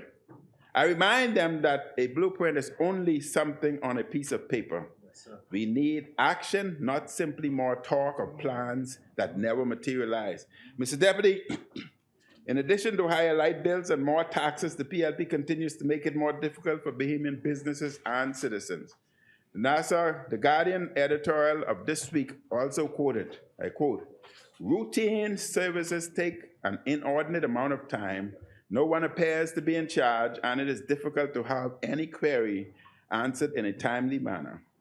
Delays continue to be experienced, whether obtaining police character references, renewing business licenses, VAT stamping and or recording deeds and documents, and obtaining immigration status, whether work permit, permanent resident status, or citizens. We recommend to the government that it devotes its energy to improving delivery of service to the public, and in these times, increasing revenue reduce." Mr. Deputy, time is running out, I would say that Bahamians need a better day and not more of this new day disaster. As to my constituencies, my parks are continuously being neglected, and we are taking it upon ourselves to clean such parks. Our roadways continues to be littered, and our road on the West Bay corridor opposite Saffron Hill, Mr. Deputy, is being eroded by the sea, and it's only a matter of time before the West Bay opposite Saffron Hill collapses. Already the ministry has placed a ribbon in the area, but that is not sufficient. Our seawall in the Nesbitt area needs to be put in place. It's only a matter of time with a sea surge that the West Bay Street in that area collapses and becomes impassable. It's time that the government deal with it now as opposed to disaster very soon. You cannot continue to ignore our voyages. And I want to remind Killarney residents that our tree planting program continues. The residents, especially those who have just recently moved within the area of months, and extending to all residents, can contact the office where we would be issuing trees free of charge to our residents. And the trees are as follows: avocado, lime, mango, guava, and coconut, a selection of your choice. The potholes, Mr. Deputy, must be repaired, especially a large pothole that I can literally sit in on the Sea View Drive. Mr. Deputy, Killarney is being ignored, and I say my people are asking me to express their concerns when I come to Parliament. Repair our potholes, clean our bridges, fix our parks, fix Bay Street. It's being eroded by the sea. In front of Saffron Hill, it's only a matter of time before the sea comes across. By Nesbitt, it's only a matter of time before some heavy surge causes collapse of the Nesbitt area, of the West Bay Street area, compromising the homes on the side of that particular bridge. So, I ask the government to kindly save ourselves millions of dollars by repairing Bay Street before it collapses and is absorbed by the sea. Mr. Deputy, I thank you very much. Thank you, Honorable Member. As many? Oh. Order that the documents be brought up. The chair recognizes the Honorable Member for South Beach. Thank you very much, Mr. Deputy Speaker. With regards to some of the remarks from the member from Killarney, The stem, so I didn't bring it. I want to say But you know that, to the right? member from Killarney, as well as to the Bahamian public. Go ahead, stay focused. Mr. Deputy, with regards to some of the remarks made by the member from Killarney, I would like to say to the member, as well as to the Bahamian public, that Killarney is not being neglected. The Ministry of Work have any number of contractors involved with pothole patching. And in fact, one second, sir. In fact, we are doing a tremendous job, in my opinion, and I think New Providence and the residents thereof know. They've seen the various paving that is happening throughout New Providence, and in Killarney, we will take care of that pothole you say you could sit in. Seaview. Tell them go there and send the We pin. will definitely take care of that Let him send the pin. immediately. Thank you. Thank you, Mr. Honorable Member. The chair recognizes the Honorable Member for Baines and Grantstown. Thank you, Mr. Deputy. In my presentation earlier, I had indicated that the debt, the national debt was down, but obviously, in my notes, the deficit, the GFS deficit is actually down as opposed to the national debt. So I wanted to make that correction. 2021, the national debt percentage was 13.7%. And in 2022-2023 budget, it's actually 4.3%, which amounts to approximately a two-third reduction. In addition to that, Mr. Deputy, the member for Killarney indicated that there's no national crime fighting plan. And I just wanted to bring to his attention that the police commissioner last night launches National Police Crime Fighting Initiative. In addition to that, Mr. Deputy, there's been a reduction in crime where the murder rate may have increased. Overall, there's been a reduction in crime, which is contrary to what the member for Killarney has just indicated. Thank you. Thank you, Honorable Member. As many? Mr. Deputy, I think the member for Killarney is quite aware that the government and the Progressive Liberal Party generally is not opposed to freedom of speech and not opposed to demonstrators or protesters standing and taking positions. And we have, over the years, in fact, a part of our development and evolution has been support of. So he's fully aware, and I know that he was mischievously using the word administration when he is aware of the fact that we have and do not provide the licenses, and that is done by the Royal Bahamas Police Force. And permission is granted by the police force and management of the same by the Royal Bahamas Police Force. So I think the member was just being mischievous by using the word administration, not meaning the government, and I wanted to make sure the record reflected. Thank you, Honorable Member. The chair recognizes the Honorable Member for Tall Pines. Thank you, Member for West End and Bimini, for clarifying that point, because I intend to bring it up, but you clarified it. But I also like to join with you and to tell the Bahamian people that under the Davis Cooper-led administration, democracy is in good hands. I want to say that again. Democracy is in good hands. And the member for Killarney really should not be the one leading the charge as it relates to democracy, because his entire term in office, he was the competent authority. And he ran the country as a dictator with an iron fist, when many of you who were in the cabinet lost your voices and have now found them thanks to being... I'm speaking. Wake up, man. Wake up. It's my time. You had your time. The people of Tall Pines has given me this opportunity. Yes. This is my time. You, St. Anne's, you had your time. Allow the people of Tall Pines to be heard through their member of parliament. Thank you. I want to say that again. The member for Killarney is not the moral authority to speak about democracy. No, I have a right to speak. I'm speaking. I've taken some time out of my speech to clarify this point. Your entire term in office, you operated as the competent authority and stripped the Bahamian people of their democratic rights and operated as a dictator while you spent your time in office. Let me finish. Let me finish. I have a right. This is my opinion. This is my opinion. This is my opinion. I am entitled to my opinion.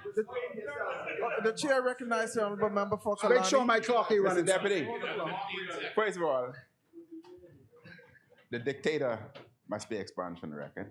Second, That's my opinion. no, you want me to give my opinion of you?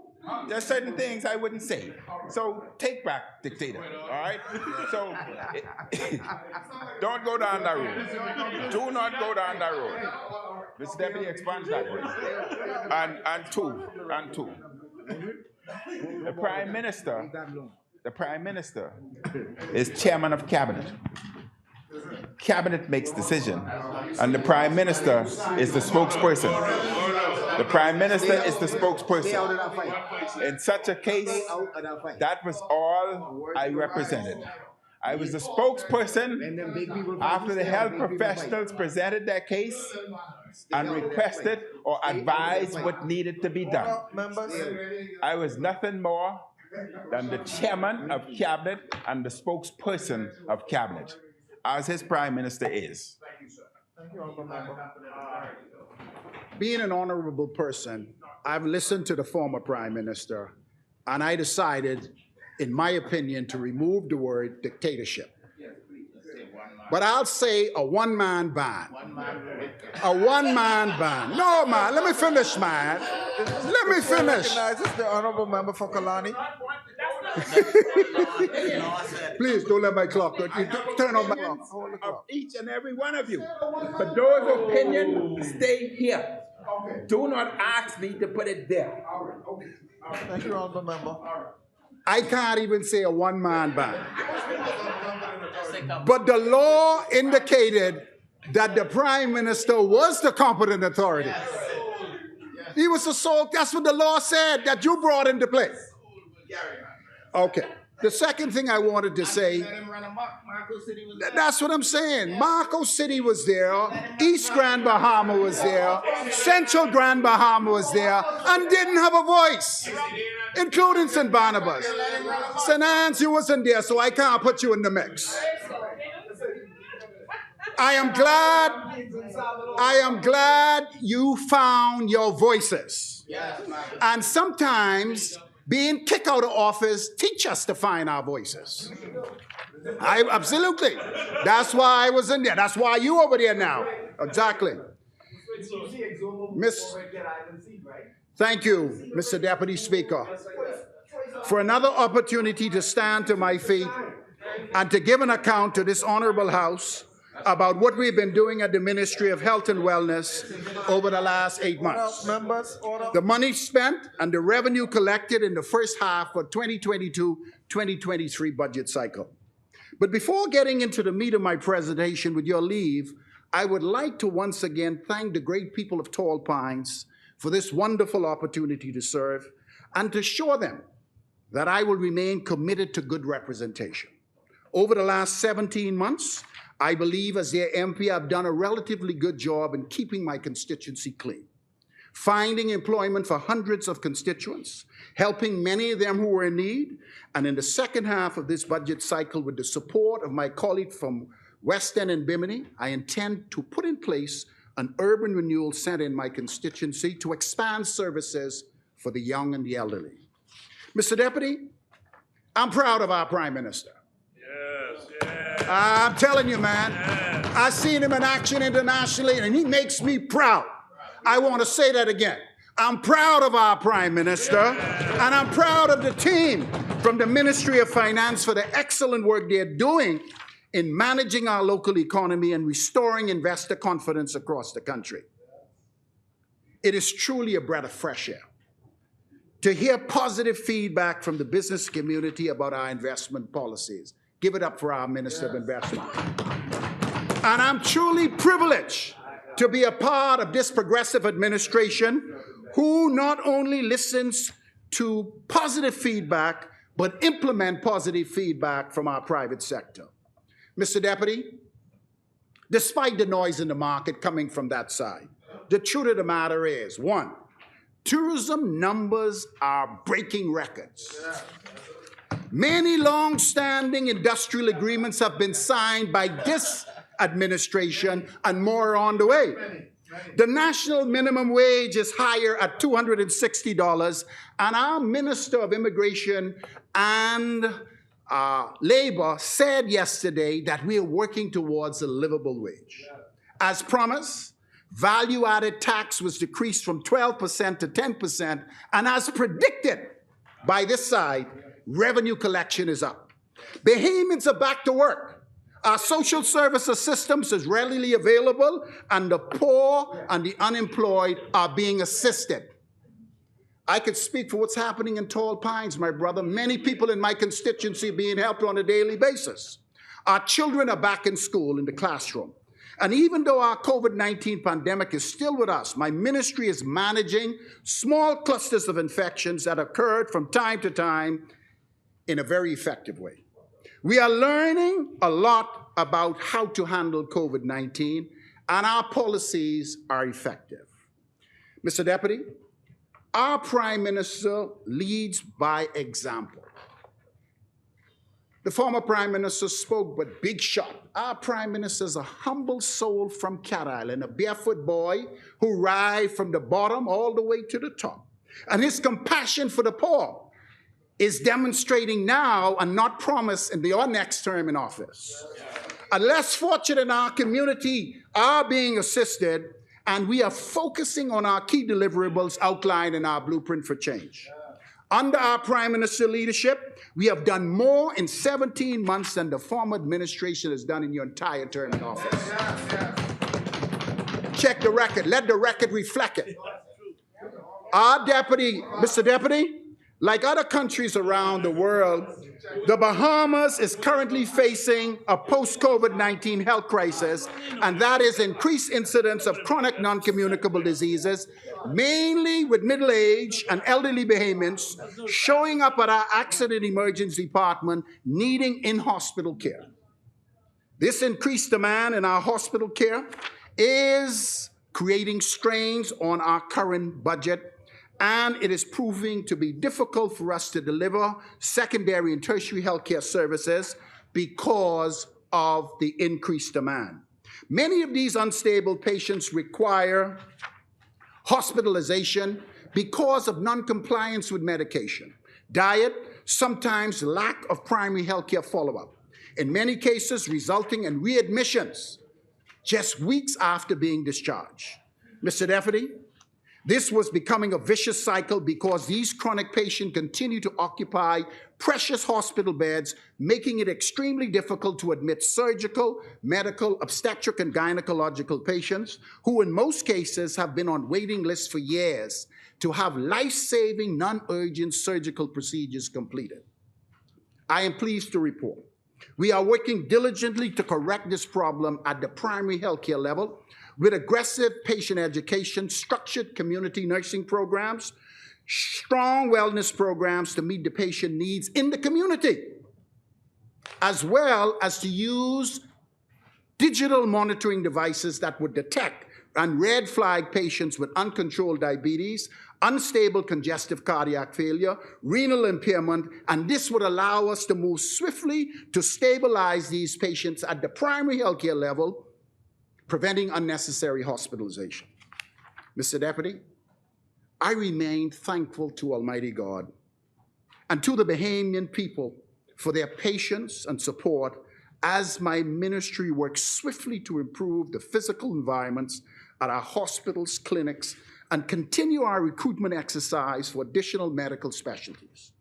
Nurses, trained allied healthcare professionals, to fill the manpower gaps currently that exist across the entire public healthcare system. All of this is being done in an environment where our healthcare workers are being recruited from abroad. Mr. Deputy, a few days ago, a news reporter asked me, what was one of my ministry's major accomplishments in the first 6 months of this budget? Can I get some water, please? Water, David. The truth of the matter is, many positive things are happening in my ministry, but there's no question the signing of the outstanding industrial agreements with the Nurses Union and the BPSU is at the top of my list. It was a great day for me, and I want to thank the Prime Minister, the Minister, Mitchell and Glover, union representative, nurses, doctors, medical staff for their support. It was important because I found a healthcare service that had a broken morale, particularly for the direction our hard-working staff and the way how they handle the COVID-19 pandemic.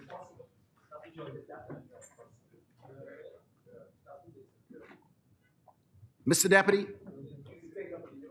these are difficult and uncomfortable growing pains at both patients and staff at the majority of our clinics and hospitals, because if the truth be told, many are functioning in tight spaces as renovations are ongoing. It is truly a challenge to renovate a building on its own, much less to renovate a functional structure where services are being provided. But I am confident that when the repairs are completed, the patients as well as the staff experience will be much better, and we will be able to provide better quality services and improve medical outcomes. Mr. Deputy, we still have a long way to go. And as Minister, I remain committed to finalizing the long-awaited industrial agreements for our junior and consultant doctors. I look forward to working closely with all the newly elected union representatives and stand ready to address the concerns of workers in my ministry with an attempt to address them rapidly with the improvements that's on the way in our HR department. Mr. Deputy, we are in this together at the Ministry of Health, and I believe that I am a firm believer that says together we stand, divided we will certainly fall. So moving forward, we must do all in our power to work together as a team in the Ministry of Health to improve staff morale and staff productivity. Mr. Deputy, I now turn my attention to the supplementary budget before us today, but specifically heads 60 and 66, which fall under my remit. I am pleased to report that my ministry is on target for accomplishing major and the majority of our deliverables outlined in the 2022-2023 budget cycle. My ministry received no significant budget cuts or noticed any major increases in projected expenditure. In other words, we are on target to meeting our deliverables at the Ministry of Health and Wellness, the Public Hospitals Authority, the Department of Public Health, and NHI. In my ministry's capital budget on the funding, in line item 28222029 and 311312, deductions that are manifested are simply relocations from the capital side of my budget to the recurrent side to facilitate consultancies and operational expenses for the construction of the new state-of-the-art hospital for Grand Bahama and support programs in healthcare strengthening. They are reflective in an IDB loan facility, and those fundings were utilized for consultancies. In other words, in head 60, the capital budget, line item 28222015, the program related to COVID-19 funding, funds that was allocated from the IDB loan facility was reduced from 7 million to 4 million, a reduction of 3 million, simply reflects the stabilization of our COVID pandemic across the country and is reflective of what is going on throughout the Caribbean. In other words, my ministry felt that the $4 million that was left behind was adequate for the balance of the 2022-2023 budget cycle.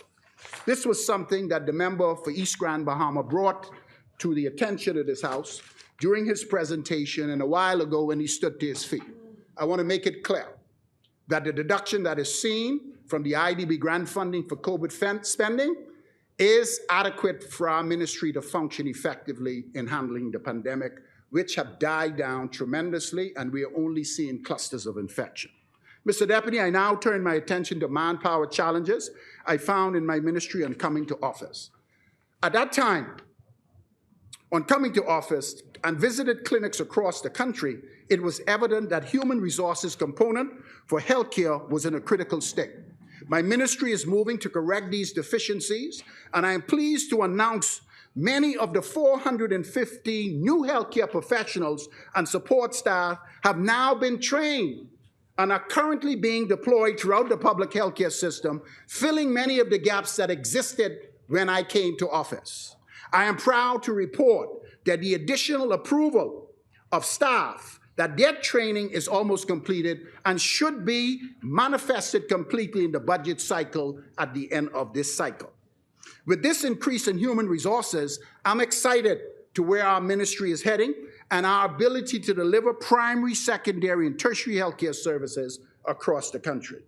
Mr. Deputy, once again, we are aggressively recruiting nurses from Ghana, West Africa, Cuba, the Philippines, to address the shortage of specialty nurses and some allied healthcare professionals. But we must be mindful that the shortage of healthcare workers is a global phenomenon, and while we are recruiting from other countries, developed countries like Canada, the United States, and Europe are recruiting in our backyard from our local pool of healthcare professionals. Mr. Deputy, I further commend the Hospitals Authority, the Managing Director, Auburnet Rowe, and our Chairman, Mr. Edwards, on the engagement of 3 specialist physicians from the Republic of Cuba who are expected to be in country in a few months. 2 ophthalmologists and 1 radiologist will join the PHA team this budget cycle, enhancing our hospital capabilities to provide cross-training opportunities for physicians. You mean Andrew Edwards? Andrew Edwards, yes, sir, our chairman. Over the next few months, my ministry plans to engage another 8 biomedical engineers, 2 respiratory therapists, 12 lab technologists, radiographers from Cuba to fill the gaps at our reference lab, expand services at our polyclinics in New Providence, our Princess Margaret Hospital, and the Rand Memorial Hospital. Once again, I extend my gratitude to the Minister of Public Health for Cuba and the Cuban Ambassador for the Republic of Cuba for the strong partnership we have forged, particularly in the successive waves of COVID-19 pandemic. I'm also happy to report that in the last 6 months, we have brought on an additional 67 University of the Bahamas nursing graduates and 15 doctors to be deployed at our primary healthcare facilities across the country. With the enactment of the Mental Health Bill 2022, some 47 nurses are currently enrolled in the psychiatric postgraduate diploma program as part of the requirements for the enactment and bringing into the force the first part of the Mental Health Act 2023. I am pleased to report in the second half of this budget, postgraduate diploma courses and programs for midwifery, emergency medicine, neonatology, and dialysis is scheduled to begin in order to address the specialty gaps with Bahamian nurses that currently exist in the public hospitals. Finally, I am pleased to report that the PHA is finalizing training clinical nurse curriculum and the accreditation process by NACORP for the specific TCN programs that we're going to start.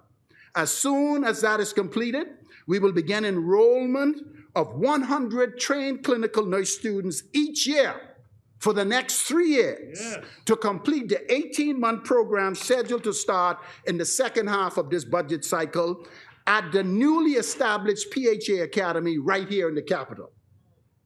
To date, our academy has trained and hired 50 patient care technicians, 20 patient advocates, and in a few months, the first cohort of emergency medical technicians will be completed, and their practical training would have been done in New Providence, ready for deployment into our family islands.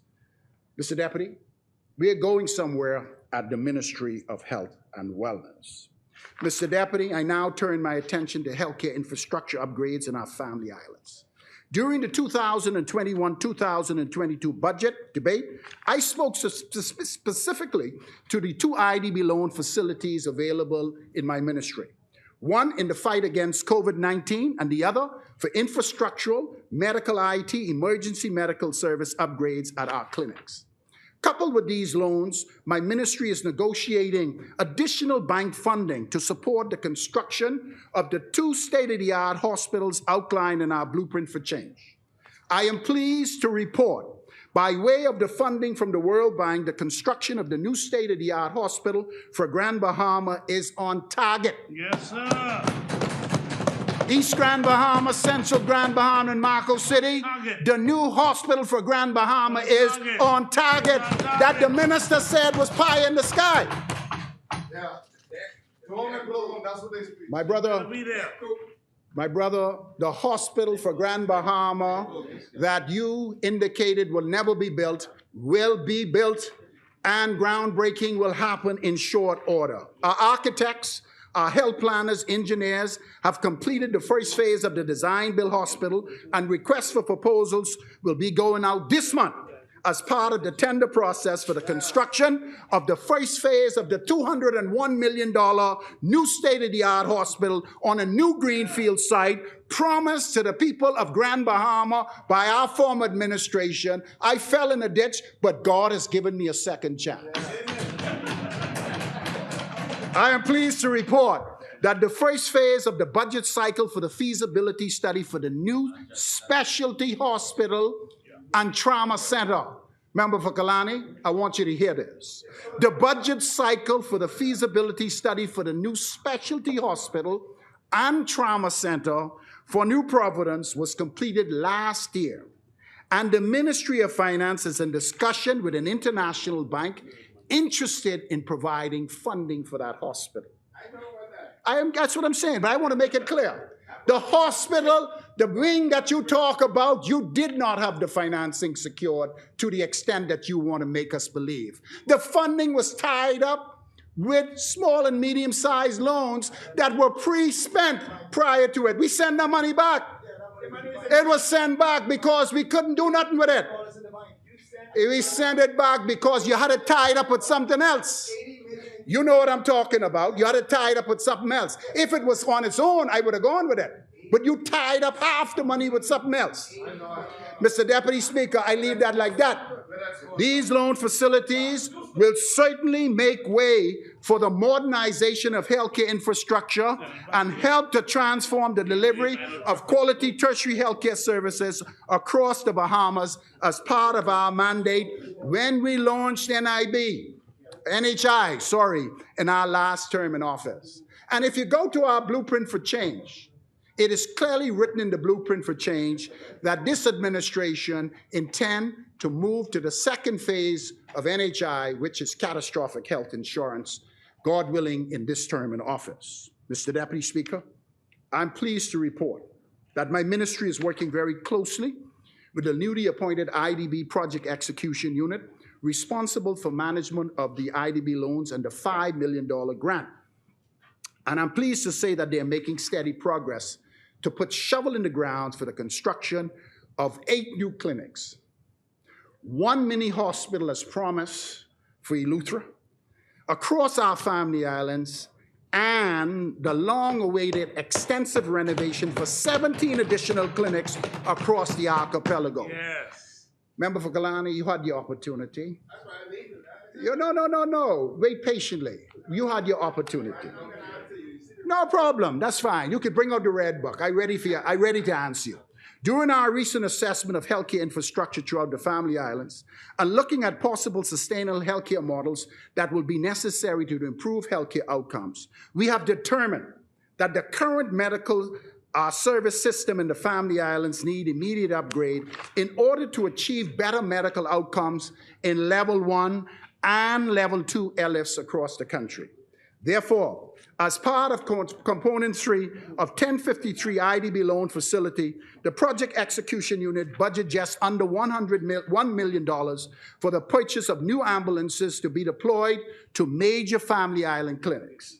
These projects will not only have significant impact to the quality of healthcare delivery for residents, but pave the way for increases in both local and direct foreign investment projects and home ownerships throughout the Family Islands. The procurement process is ongoing, but I do admit that there are global shortages.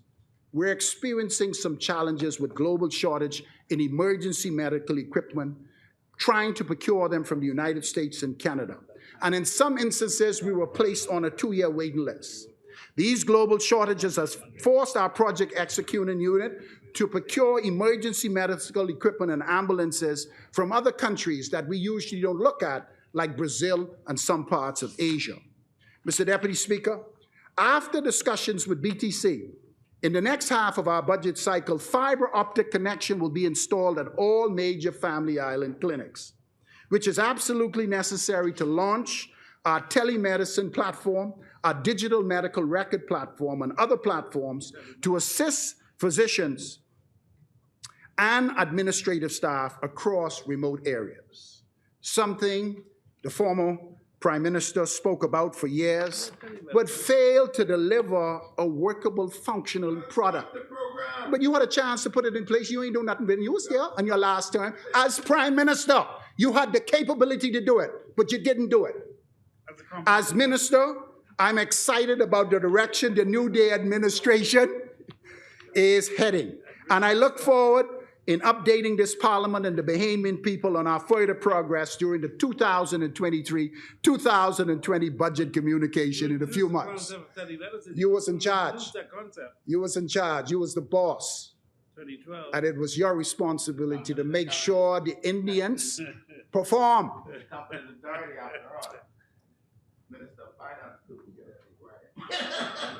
Killarney,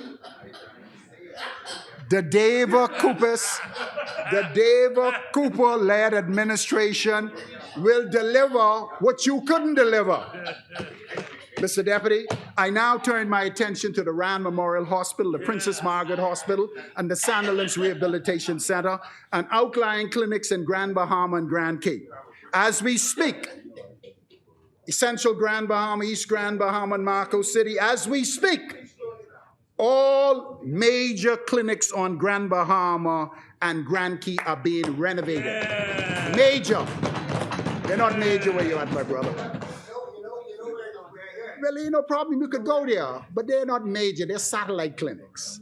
The foundation worked to complete the installation of 8 modular units to support the Rand Memorial Hospital and the Princess Margaret Hospital Accident Emergency Department, while creating additional bed space at both hospitals. These modular units are hurricane resistant. They are modular units and bed spaces as well for accident. These are prefabricated structures similar to the one that you supervise in East Grand Bahama from the NGO High Rock, the High Rock Clinic. These are pre-modular structure. We didn't have time for brick and mortar, but the foundation's already laid and they're being cured. And you expect 8 of them to be erected very shortly to provide the services that we are. This, hey, listen here, that's okay. We have hurricane resistant modules. These particular ones are absolutely necessary, and I want to speak to the residents of Grand Bahama, if I may. We have heard your cries of triaging on the porches at the Rand Memorial Hospital and the Princess Margaret Hospital. We intend to fix those things immediately. Mr. Deputy, I need 5 more minutes. No, give me 5 minutes. You don't mind. I know you got to go. Give me 5 minutes. In a few months, the hurricane seasons will be upon us, and we intend to ensure that we continue with our renovations of the morgue, and we also have renovations ongoing at our radiology department to put in the mammogram machine that was not in place pretty much through the entire pandemic. The scope of the work is completed, and the construction is on the way, and we should have that in place in a few months. Mr. Deputy, with the exception of the Flamingo Garden Clinic and the Fleming Street Clinic, all clinics in New Providence are under active renovations, and in a few months, the second phase of the renovation of the South Beach Clinic will be awarded in about 3 weeks. We're going to bring that particular facility into a full urgent care facility. We will operate that facility from morning to midnight, and we would take some of the stress that is currently experiencing at the accident emergency at the Princess Margaret Hospital, and we will ensure that the South Beach Clinic takes some of that load. This is something that the member for South Beach has been advocating from the first day I became minister, and I'm so pleased to stand on my feet to say that an urgent care facility will happen in short order to take some of the burden off the Princess Margaret Hospital. I'm also pleased to report that major clinic repairs are going on throughout the Family Islands, Andros, Eleuthera, Cat Island, Abaco, and once again, I'm pleased to say with the supplementary budget, we intend to move to Long Island, Bimini, Exuma, San Salvador, Rumkey, Maikal, and the list goes on and on. I'm going to do my part. Now I turn my attention to NHI. I have a bill that's been laid to repeal and replace the 2016 Act. I'm asking everyone on the side opposite to support me so I can get closer for the delivery of catastrophic health insurance in our term in office. Mr. Deputy, we anticipate additional funding will be needed as we are now activating the catastrophic line where $10 million was placed to help the poor. It's going extremely well. We have many people who have been helped, and I look to make sure that in the new budget, I put it back again so I can help more people. Bring it on, man. Lots have been done in the last 6 months despite finding a system that was unintentionally neglected. I think I better phrase it right. Unintentionally neglected. And I want to say that you had your opportunity to repair it. You squandered the opportunity to bring transformative change to healthcare at this level. I want to let you know that with the help of the Lord Almighty, I will not squander this opportunity because I have full support from Cooper, Davis, and the entire cabinet to get the job done. Davis, Cooper, it doesn't matter. Mr. Deputy Speaker, our blueprint for change clearly outlined that we promise the Bahamian people that we will deliver. And our Prime Minister also reminds us that we must live up to our promises. As Minister of Health and Wellness, along with my competent team, we intend to bring meaningful changes to healthcare while working closely with our colleagues to create opportunities of employment and training for young Bahamians who are interested in healthcare professions. In a few weeks, my ministry will launch our flagship wellness program. Hallelujah. I've been waiting on this, and I've been working at this for the last 6 months. The line item is 2241260, Health and Wellness Program, and will play a major role in our fight against non-communicable diseases and curtail premature morbidity and mortality across the archipelago. I'm asking you all to join us. I increase it. I'm about to increase it. Finally, Mr. Deputy Speaker, before I take my seat, I would like to thank the hard-working staff across the healthcare sector who continue to give good service to our employer, the Bahamian people. Over the last 6 months, your New Day government sowed good seed in fertile soil. We have a lot of work ahead of us, and with God on our side, our labor will not be in vain. Once again, the 2023-2024 budget cycle is around the corner, and at that time, you will hear more about the good things we are doing at the Ministry of Health and Wellness. Mr. Deputy, Tall Pines support the supplementary budget and the associated compendium of bills. May God bless the Commonwealth of the Bahamas. you, honorable member. The chair recognizes the honorable member for St. Barnabas. Thank you, Mr. Deputy. I didn't want to interrupt the member for Tall Pines. But the honorable member, you spoke about a number of improvements and renovations to clinics. Is there any information on the status of the Coconut Grove Clinic? I know we spoke about that before. So much. The Minister of Economic Affairs remind me more than you. Yes, every time he sees me, Doc, what you doing in that area? I want to make it clear that, yes, it's not only you fighting for your people, you know. Halkida's fighting for some people in your area. Halkida's fighting harder than you. And he at the table. Let me finish. Let me answer. You will have your chance. Let me answer. Go ahead. I just want to be clear. I know you're mentioning somebody else, but last time I checked, I'm the member of parliament. No, I didn't say you were not the member of parliament. I would not disrespect the people of St. Barnabas. I am just saying that Mr. Mike Halkidas asked me about the clinic more than you. No, that's all I'm saying. But you asked me to answer. Let me answer. I've been asking you. No, you see me more than him. You want me to answer? Go ahead, sir. No. Listen here, let me answer. The last time we spoke about this in the House of Assembly, we told you that we had our structural engineer assess the structure. There's a problem. And it's important that taxpayers' money is spent properly. You don't throw good money behind bad projects. You have to create new projects where the funding makes sense. We're looking at doing something in the St. Barnabas area, and we have had our assessments done, and there are a lot of elderly people who need services. We intend to do something in St. Barnabas. I'm not convinced that the current site is the right site because the structural engineers have pretty much condemned the structure, but I have to do something in the area, and you will hear more about that in the second half of this budget cycle. Thank you, sir.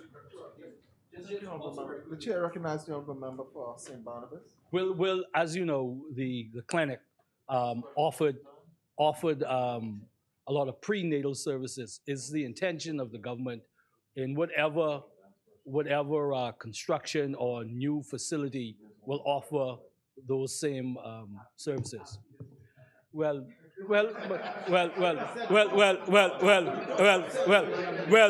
he should have won the last election. This is the MP standing there, you know what I mean? So, the chair recognizes the honorable member for Tall Pines. As we speak, the Blue Hills Clinic is being renovated at a really rapid pace. When the Blue Hills Clinic was closed, those services were amalgamated with services at the Fleming Street Clinic. After our assessment, we realized that we were planning to do a new structure, but it was going to take too long.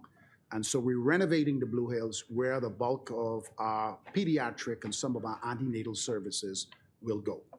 As far as the services in St. Barnabas, our team and our nursing staff is working out what we would do in St. Barnabas, but we have a lot of elderly people who suffer from chronic non-communicable diseases, who have difficulty for transport out of the community, and we intend to do something about that. As far as additional services, like I say, I will update you as our technical team update me.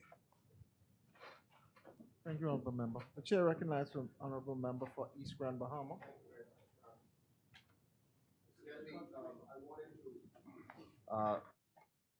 The minister had referenced my communication and referenced the comments that I had made about the reduction in the capital budget. And I think in response, he had indicated, if I'm understanding him correctly, that a portion of the capital budget was transferred to the current budget. What I said is when we look at the three line items that you made reference to in Head 60 of the Ministry of Health and Wellness budget, the first line item speaks about funding that was allocated from an IDB loan facility. That funding was $7 million. it is reflecting that $3 million was taken from that funding and $4 million was left. I made it very clear that after assessing the funding that was projected for COVID, there was no need for the additional $3 million and we could not spend it. And so that went back to the IDB loan area, and we felt that the $4 million was adequate to take us for the balance of the year. If you look around, you'll see that we are about to close a lot of our free testing centers simply because the demand on them is not as great as they used to be. Then we also got free testing from a PAHO initiative, where 2 sites are now open for free testing, so that fell away. The second item was 282209-029, programs to support healthcare strengthening. The programs to support healthcare strengthening was $9 million, another IDB loan facility. And out of that $9 million, there has been consultancy services, and you're familiar with IDB loans. Many different consultants have been brought on in order for us to achieve our objective that is in this particular component, which is healthcare strengthening. The second one was integrated health services, and that required a wide cross-section of consultants. That money was moved from the capital, and it is reflective in the recurrent, as indicated by the Ministry of Finance. That's what I was told. I was told by the Ministry of Finance that this particular funding is actually in a recurrent line somewhere, and I can't give you that. I'll get it for you, but I went to the Ministry of Finance to speak specifically about this because when I sat with them, I explained them. And lastly, equity contributions for Grand Bahama Health Center, which is the new Grand Bahama Hospital, by the way, and you see we're $3 million. There has been a lot of engineering work, a lot of preparatory work. These are not construction work, but these are consultancy work necessary to get the hospital so we can break ground very soon. That is also reflective in another line. The Ministry of... No, it's with the Ministry of Finance. I went to the Ministry of Finance to bring clarity to this. And I made it very clear when I stood to my feet, with the exception of line item 28222015, which shows a $3 million reduction, there were no budget cuts in my ministry, because what you're seeing in these line items, the explanation from the Ministry of Finance clearly indicated that they are consultancies and services provided, not actually brick or mortar or construction on the ground. I'd be grateful if at some point. Yes. You could, because I understand what you're saying, but I'd be grateful if at some point you could identify the line item in either the Ministry of Finance budget or some other budget. I will get back to you on that. Where the funds have been decreased, because where the funds have been increased, because I was just looking at your recurrent budget. Right. And no, not my recurrent. Ed 60. Not my recurrent budget. Decreased. It's not reflective in my recurrent budget. It's not reflective. No, it's not reflected. Very well. It's not reflected there. That's why I went to get clarification on it from the Ministry of Finance. Thank you, Honourable Member. As many? The chair recognizes the Honourable Member for Nassau Village. Mr. Deputy, I rise today as a proud member of this new day government and administration, not of my own accord, but merely as a vessel for the people of the great constituency of Nassau Village. Mr. Deputy, before I register my contribution to this midterm budget presentation, allow me to specifically recognize my family, my wife, Rihanna, my daughter, Mackenzie, and my mother, Deborah, for their unwavering support through this difficult but fulfilling journey. My Stronger Village team for their stick-to-itiveness and commitment, and most importantly, my people, the people of my beloved constituency of Nassau Village, who have entrusted me with their voices, a responsibility that I will never take for granted. Mr. Deputy, before I continue, I would just like to extend birthday wishes to Miss Jacqueline Duncombe, my resident from Gleniston Gardens, who every morning ensures that I have my good morning messages. I thank you for your commitment to me, and please do enjoy your day. On a more somber note, I wish to extend condolences to the family of Mr. Ishmael Forbes and the entire McIntosh family on their loss of their brother a few days ago. I wish to also extend condolences to all of the families within my constituency who are in bereavement at this time. But to the crux of the matter, Mr. Deputy, I've been sent here to convey a message directly from the people of Nassau Village under the great leadership of Honorable Philip Brave Davis. They want me to convey that this ship of state is on the right course, and it is indeed a new day. Mr. Deputy Speaker, Nassau Village is a unique constituency, a diverse constituency, with its fair share of great challenges, but has a people with great resilience, ambition, and drive to be successful. Mr. Deputy, we do not wish for handouts from our government, but merely to see the correct and right policies employed that will drive the economy and create the opportunity for each and every one of us to flourish. Mr. Deputy, Nassau villagers are proud people, hardworking people who take pride in working to support themselves and their families. Mr. Deputy Speaker, I am proud to be a part of this government that is steering the ship in the right direction, where people can flourish in this Bahama land. Mr. Deputy, the everyday Bahamian and the everyday Nassau villager is currently flourishing and moving forward under this Progressive Liberal Party government. Mr. Deputy, I am proud again to be a part of this government, implementing policies that will address the needs of each and every Nassau villager. I am also to be a part of a government that listens and gets it. Mr. Deputy Speaker, we have been convening in this Parliament for almost a year now, and I've been hearing the rhetoric of we coulda, we shoulda, we woulda. Mr. Deputy, a day late and a dollar short. Yes. The reality is that in less than 2 years in office, Mr. Deputy, our government has launched its successful housing program, and in the winds have a rent-to-own pilot program that will see more people realizing their dreams of owning a home. Mr. Deputy, this is a significant milestone. The Progressive Liberal Party is known for building homes and known for putting Bahamians in those homes. So many of my constituents are eagerly awaiting the rent-to-own program. So many millennials are constantly calling and messaging just to have an opportunity and express their enthusiasm for what's about to come. And I wish to extend congratulations to the member for Elizabeth, the Minister JoBeth Colby Davis, on ensuring that this particular program came to fruition. Mr. Deputy, under this government, we saw the free Wi-Fi installation across the parks of the country, specifically in the Nassau Village Alexandria Park and also in the Gleniston Gardens Park. Mr. Speaker, if you attend or if you come to a Nassau Village Alexandria Park on any given afternoon, you can clearly recognize the benefits of this service.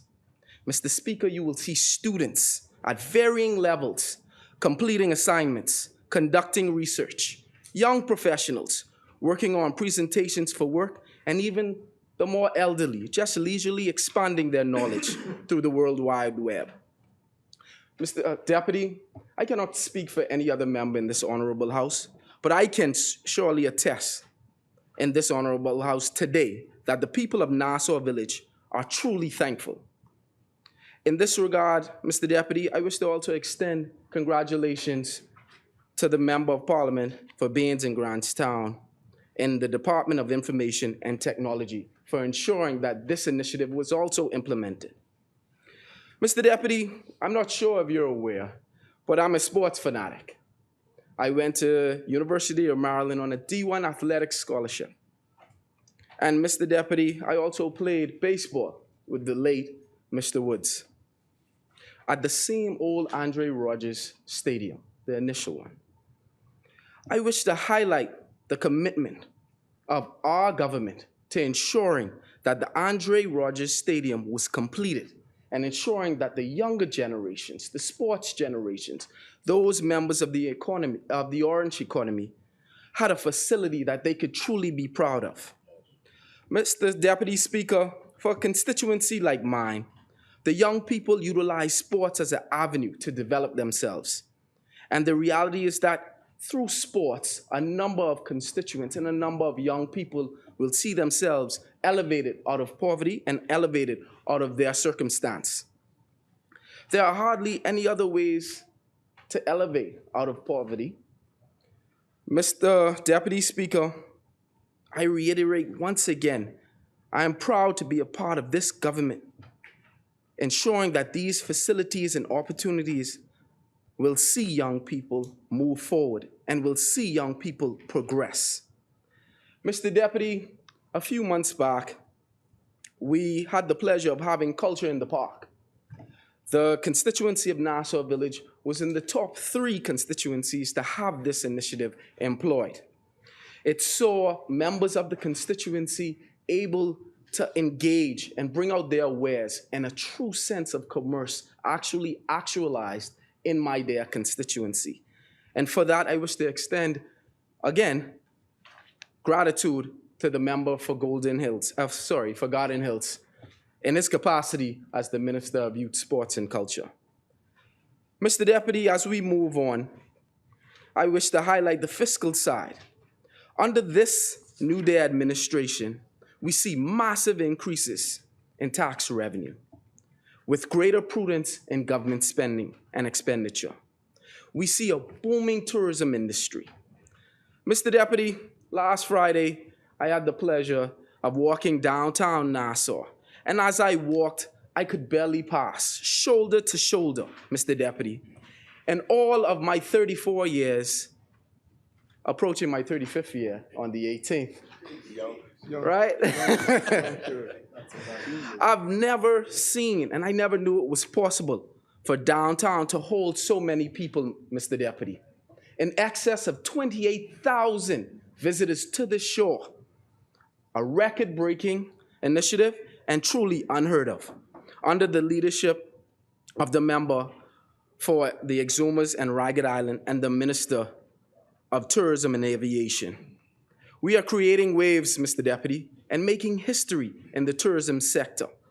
A booming tourism industry means more jobs for my constituents, more jobs for Bahamians, and the larger Bahamas. Mr. Deputy, a news article went out, and I think we skipped over it. And that was the fact that our own Bahamas Air was ranked #1 in the region, Mr. Deputy. In my capacity as Parliamentary Secretary in the Ministry of Foreign Affairs, I take special note of regional movements and also our ascension in the various sectors. It means that we currently hold the best airlift in the region, and I wish to once again highlight the member for for Exumas and Ragged Island on a job well done. Mr. Deputy, you could washes you, presses you, cleans you. I firmly believe that you will not find a finer Minister of Tourism, right? You give a free advertisement, man. Of course. That's a free ad. Mr. Deputy, it is under this New Day government that we see the increase of minimum wage from $210 to $260 per week. I echo the sentiments of many single mothers in Nassau Village who say to me when I walk my constituency, Mr. Strawn, we are thankful. Many before have talked, many before have said that they would bring forward, but it is only under a progressive Liberal Party administration and government that this increase in minimum wage occurs. Execution. Mr. Deputy, we're a government of action. The proof is in the pudding. There's no other way around it, right? As we saw the increase in minimum wage, we also saw the decrease in value-added tax. The reality is that when you put more money in the pockets of the Bahamians. You must also decrease the cost of living, ultimately elevating all Bahamians to a livable standard and a better standard, Mr. Deputy. Mr. Deputy, I never take my ears off of the ground. When I raise my voice in this house, you're truly hearing the voice of the people. Mr. Deputy, again, I am but a mere servant doing their will. When I walk Soldier Road, Seabreeze, Gleniston Gardens, Hope Gardens, Taylor Street, Alexandria Boulevard, just to name a few, there are a few issues, a few causes that they would wish me to raise on their behalf. Mr. Deputy, jobs. Jobs are increasing and being created under this new day government. And I can confirm that the decrease in seeing a record low. We are seeing opportunities provided not only by the government, but by the private sector and our community partners. Mr. Deputy, we have talked about removing or decreasing unemployment almost to exhaustion, about the creation and building out of new sectors to facilitate job creation. But, Mr. Deputy, on Tuesday, we witnessed the launch of the Golden Yoke program. Mr. Deputy, not only would this provide self-reliance and self-sufficiency in the area of egg production, but it will yield jobs. As each grow house and lay house is built out on the various family islands and also in the capital, Nassau villagers are eagerly awaiting the opportunity to be employed at these facilities. We are eagerly awaiting the opportunity to continue to build our own capacity, Mr. Deputy. And for this, I just wish to congratulate the member for Central and South Eleuthera on a job well done. Yes. Mr. Deputy, a few members of the opposition made remarks on roads. The reality is that the state of the Nassau Village Road prior to the New Day government was abysmal and horrible. No one wanted to traverse the roads in Nassau Village. However, within the first 3 to 4 months, through collaboration with the honorable member for Fort Charlotte, we were able to completely repave the Alexandria Boulevard and also Taylor Street entry of the Nassau Village constituency, giving Nassau Village, I would dare say, the best roads in New Providence. And I just wish to thank him for a job well done. Mr. Deputy, as I entered this honorable house, I was stopped by a few of the reporters earlier, and they inquired about a criminal activity or a criminal activity in my constituency. At first, I was taken aback because, again, my constituency is not known for criminal activity. These actions happen. So I choose and I take every opportunity to dissuade and dispel the stigma that anything else is the norm, Mr. Deputy. But the reality is that crime exists. Crime exists throughout their Bahama land, and we must be direct, we must be deliberate, and we must also be intentional. The reason I spoke about employment and I spoke about culture is because I believe that if we amalgamate the two, we're able to remove persons from being, I would say, idle, and we're able to install the morals that we need to build out good citizens. Mr. Deputy, I wish to draw your attention to this dilapidated building. It's at the corner of Taylor Street and Alexandria Boulevard. Mr. Deputy, this building has stood here in excess of 5 years with this burnt, dilapidated state, right? The reality is that there's a theory called broken windows theory, that once there are broken windows, graffiti, and other visual representations of vandalism, it also nurtures an urban It also nurtures an urban mindset. So the first course of action of me as their representative and under this New Day administration was to lobby and ensure that we start to change the physical landscape of the constituency of Nassau Village. This is what we saw and what has been in representation for the last, or in excess of 5 to 6 years. Mr. Deputy, members, I wish to show you what's currently ongoing in the constituency of Nassau Village.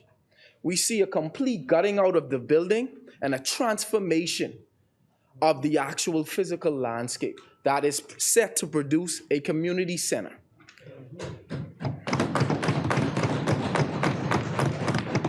Mr. Deputy, the need for increased and enhanced social intervention is apparent. My beloved constituency, while I must admit, has no library, has no police station, has no clinic. But Mr. Deputy, under this New Day government, we are seeing great investment in the social welfare of the people. We are seeing a significant endowment into the constituency of Nassau Village. And I can truly and earnestly say that the state of the future generations are in good hands under this Progressive Liberal Party government. Mr. Deputy, I wish to show you, as we move forward, what that dilapidated building will look like in the next year. It will truly, when we talk about transformational change, and we talk about our blueprint, we specifically mentioned from the throne, the speech from the throne, that there would be increased investment into the infrastructure of most constituencies.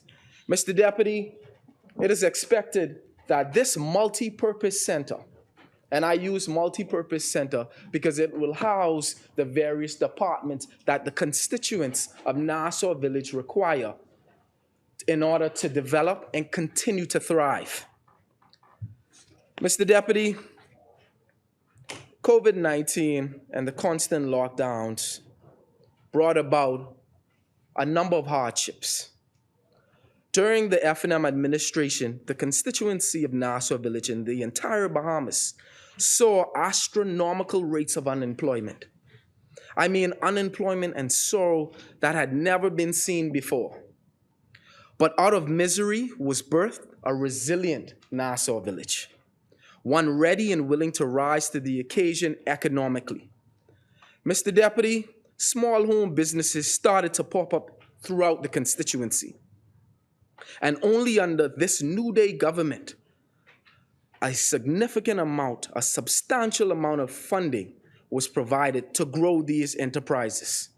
Mr. Deputy, in our blueprint for change, we promised that funding would be made accessible and available through the Small Business Development Corporation, the SBDC, to ensure the growth and competitiveness of small and medium enterprises. I am thankful that these initiatives are being employed and they are being accessed by Nassau villagers. Mr. Deputy, I always lived by a particular mantra, that cleanliness is next to godliness. Therefore, in the constituency of Nassau Village, we have ongoing debushing exercises. From I entered this honorable house, I was committed to transform Nassau Village, to a beautified Nassau Village, to an aesthetically pleasing Nassau Village. Mr. Deputy, we have heard the cries of Nassau villagers, and the term came up earlier today, collective responsibility. Throughout my speech, I constantly made mention of each and every one of my colleagues, and that is, we take collective responsibility in building and developing each and every constituency. Because the reality is that if you remove collective responsibility, it can be replaced with the word team. This is the team that we employ, and throughout this tenure of the Progressive Liberal Party, we will undoubtedly see a more developed, a more advanced, and just an overall enhanced Nassau Village constituency.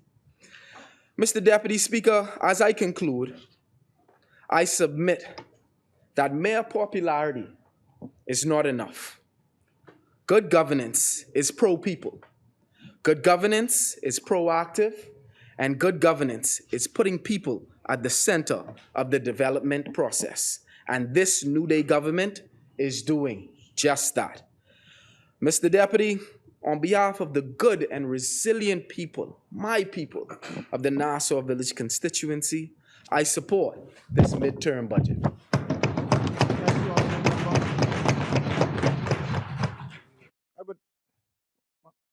One minute. I would like to acknowledge the presence of the president of the Bahamas Utilities and Allied Workers Union, Mr. Dwayne Woods, and one of his members. Welcome. As many.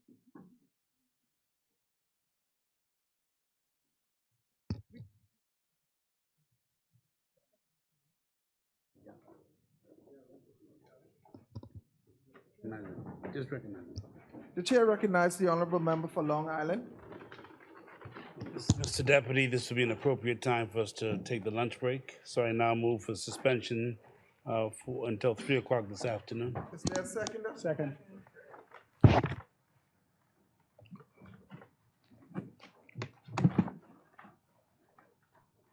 It has been moved and seconded that the business of the House is suspended until 3 p.m. As many as are in favor will remain seated. Those opposed will stand. The motion is carried. The business of the House is suspended until 3 p.m.